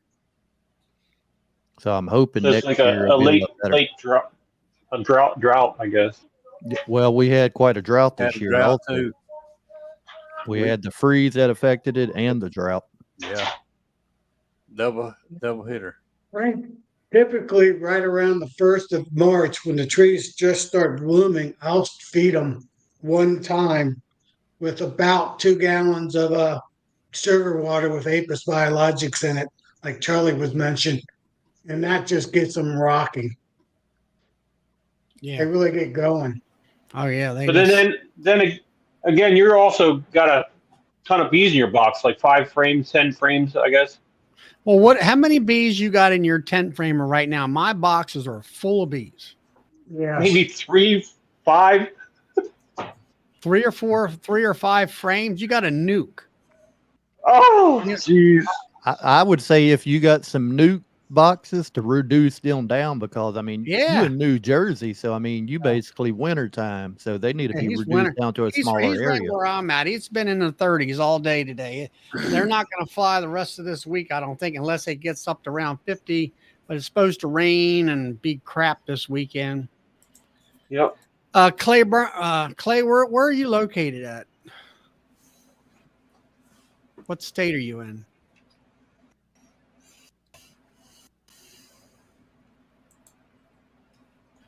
Yeah, I use like when I'm doing anytime I'm feeding sugar water, I'm using Apis biologic in there. I started that last year. When Bob first came out with it, I bought a package. Well, like I say, this time last year was when I first used it. I came into the spring, I got blindsided the amount of bees that were in my boxes. I couldn't believe it.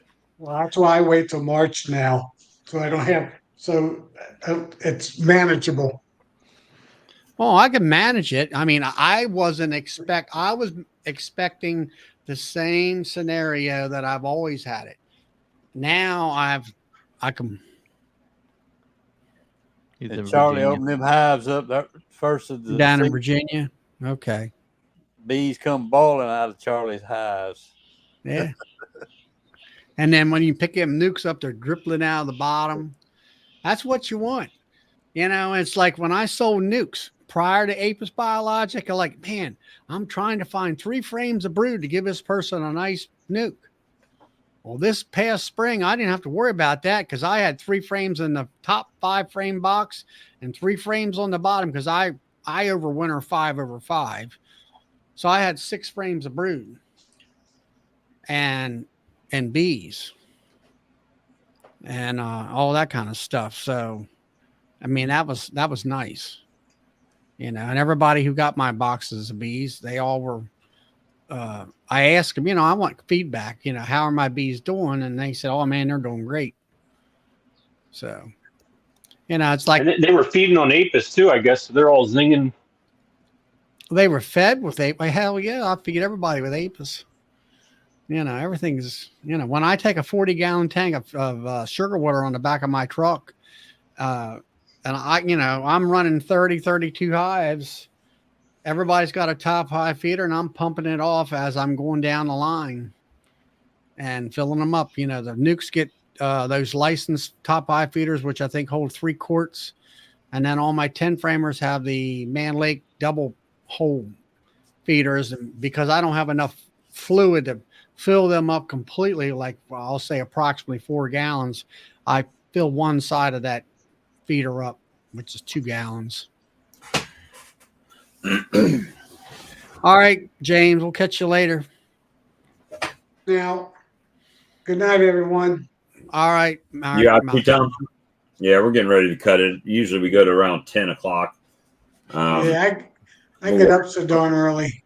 Hey, Clay, where are you? Where are you at in Virginia? On the East Coast or whatever, or down in the mountains?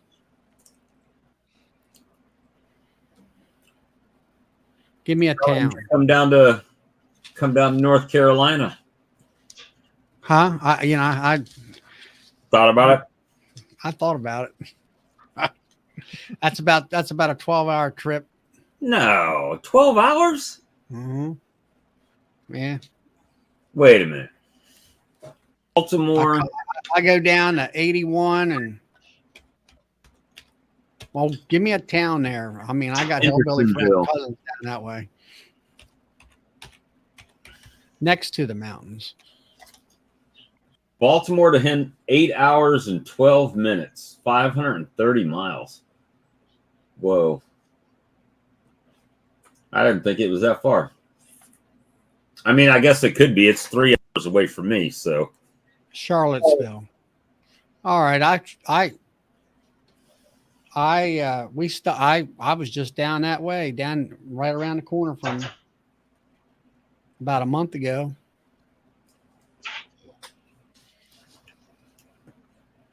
I was over there next to Rockfish,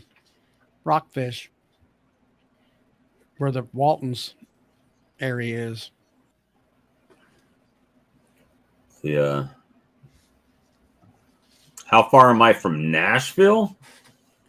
Nashville's on the western side of the state, right? See?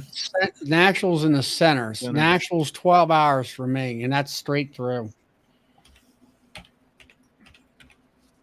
Now, of course, I always like to stop. You got to have breaks, and you know, if you stop for, let's say, to Cracker Barrel or something like that, there's an hour going right there.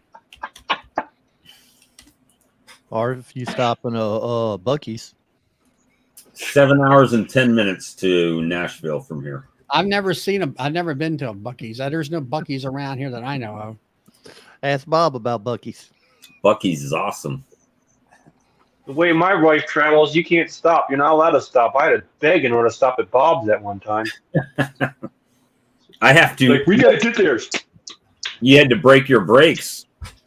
Oh, my lands. Had to bribe her. I should go kidnap Ian on Friday, and I should drive him to Buc-ee's in Florence so he can experience a Buc-ee's before. There you go. That's where he needs to go. I don't know if they got a Buc-ee's up near where he's going. There's James again. 2,548 miles. When are you going? When is he going there? Buc-ee's locations map. Nope, no one close to him.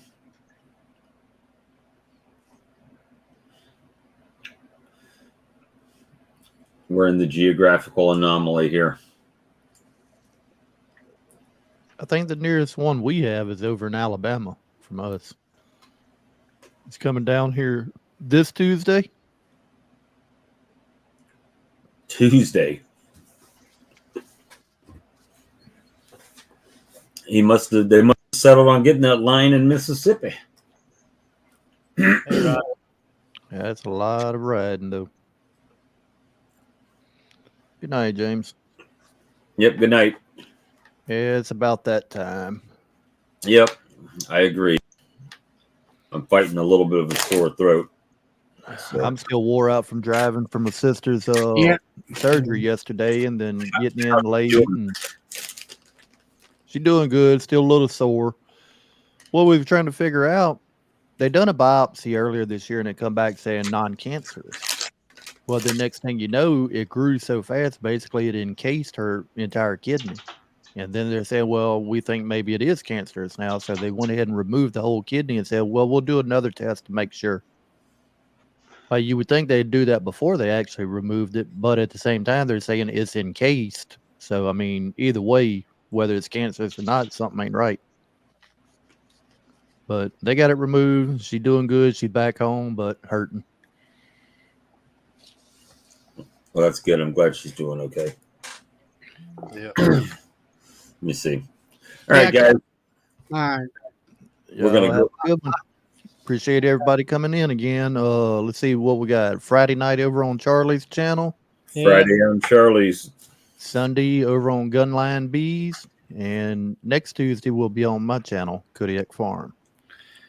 Maybe I can be there, Charlie. The last few times I've been watching playoffs for the local schools here. Okay. We had a good time last Friday. I enjoyed that.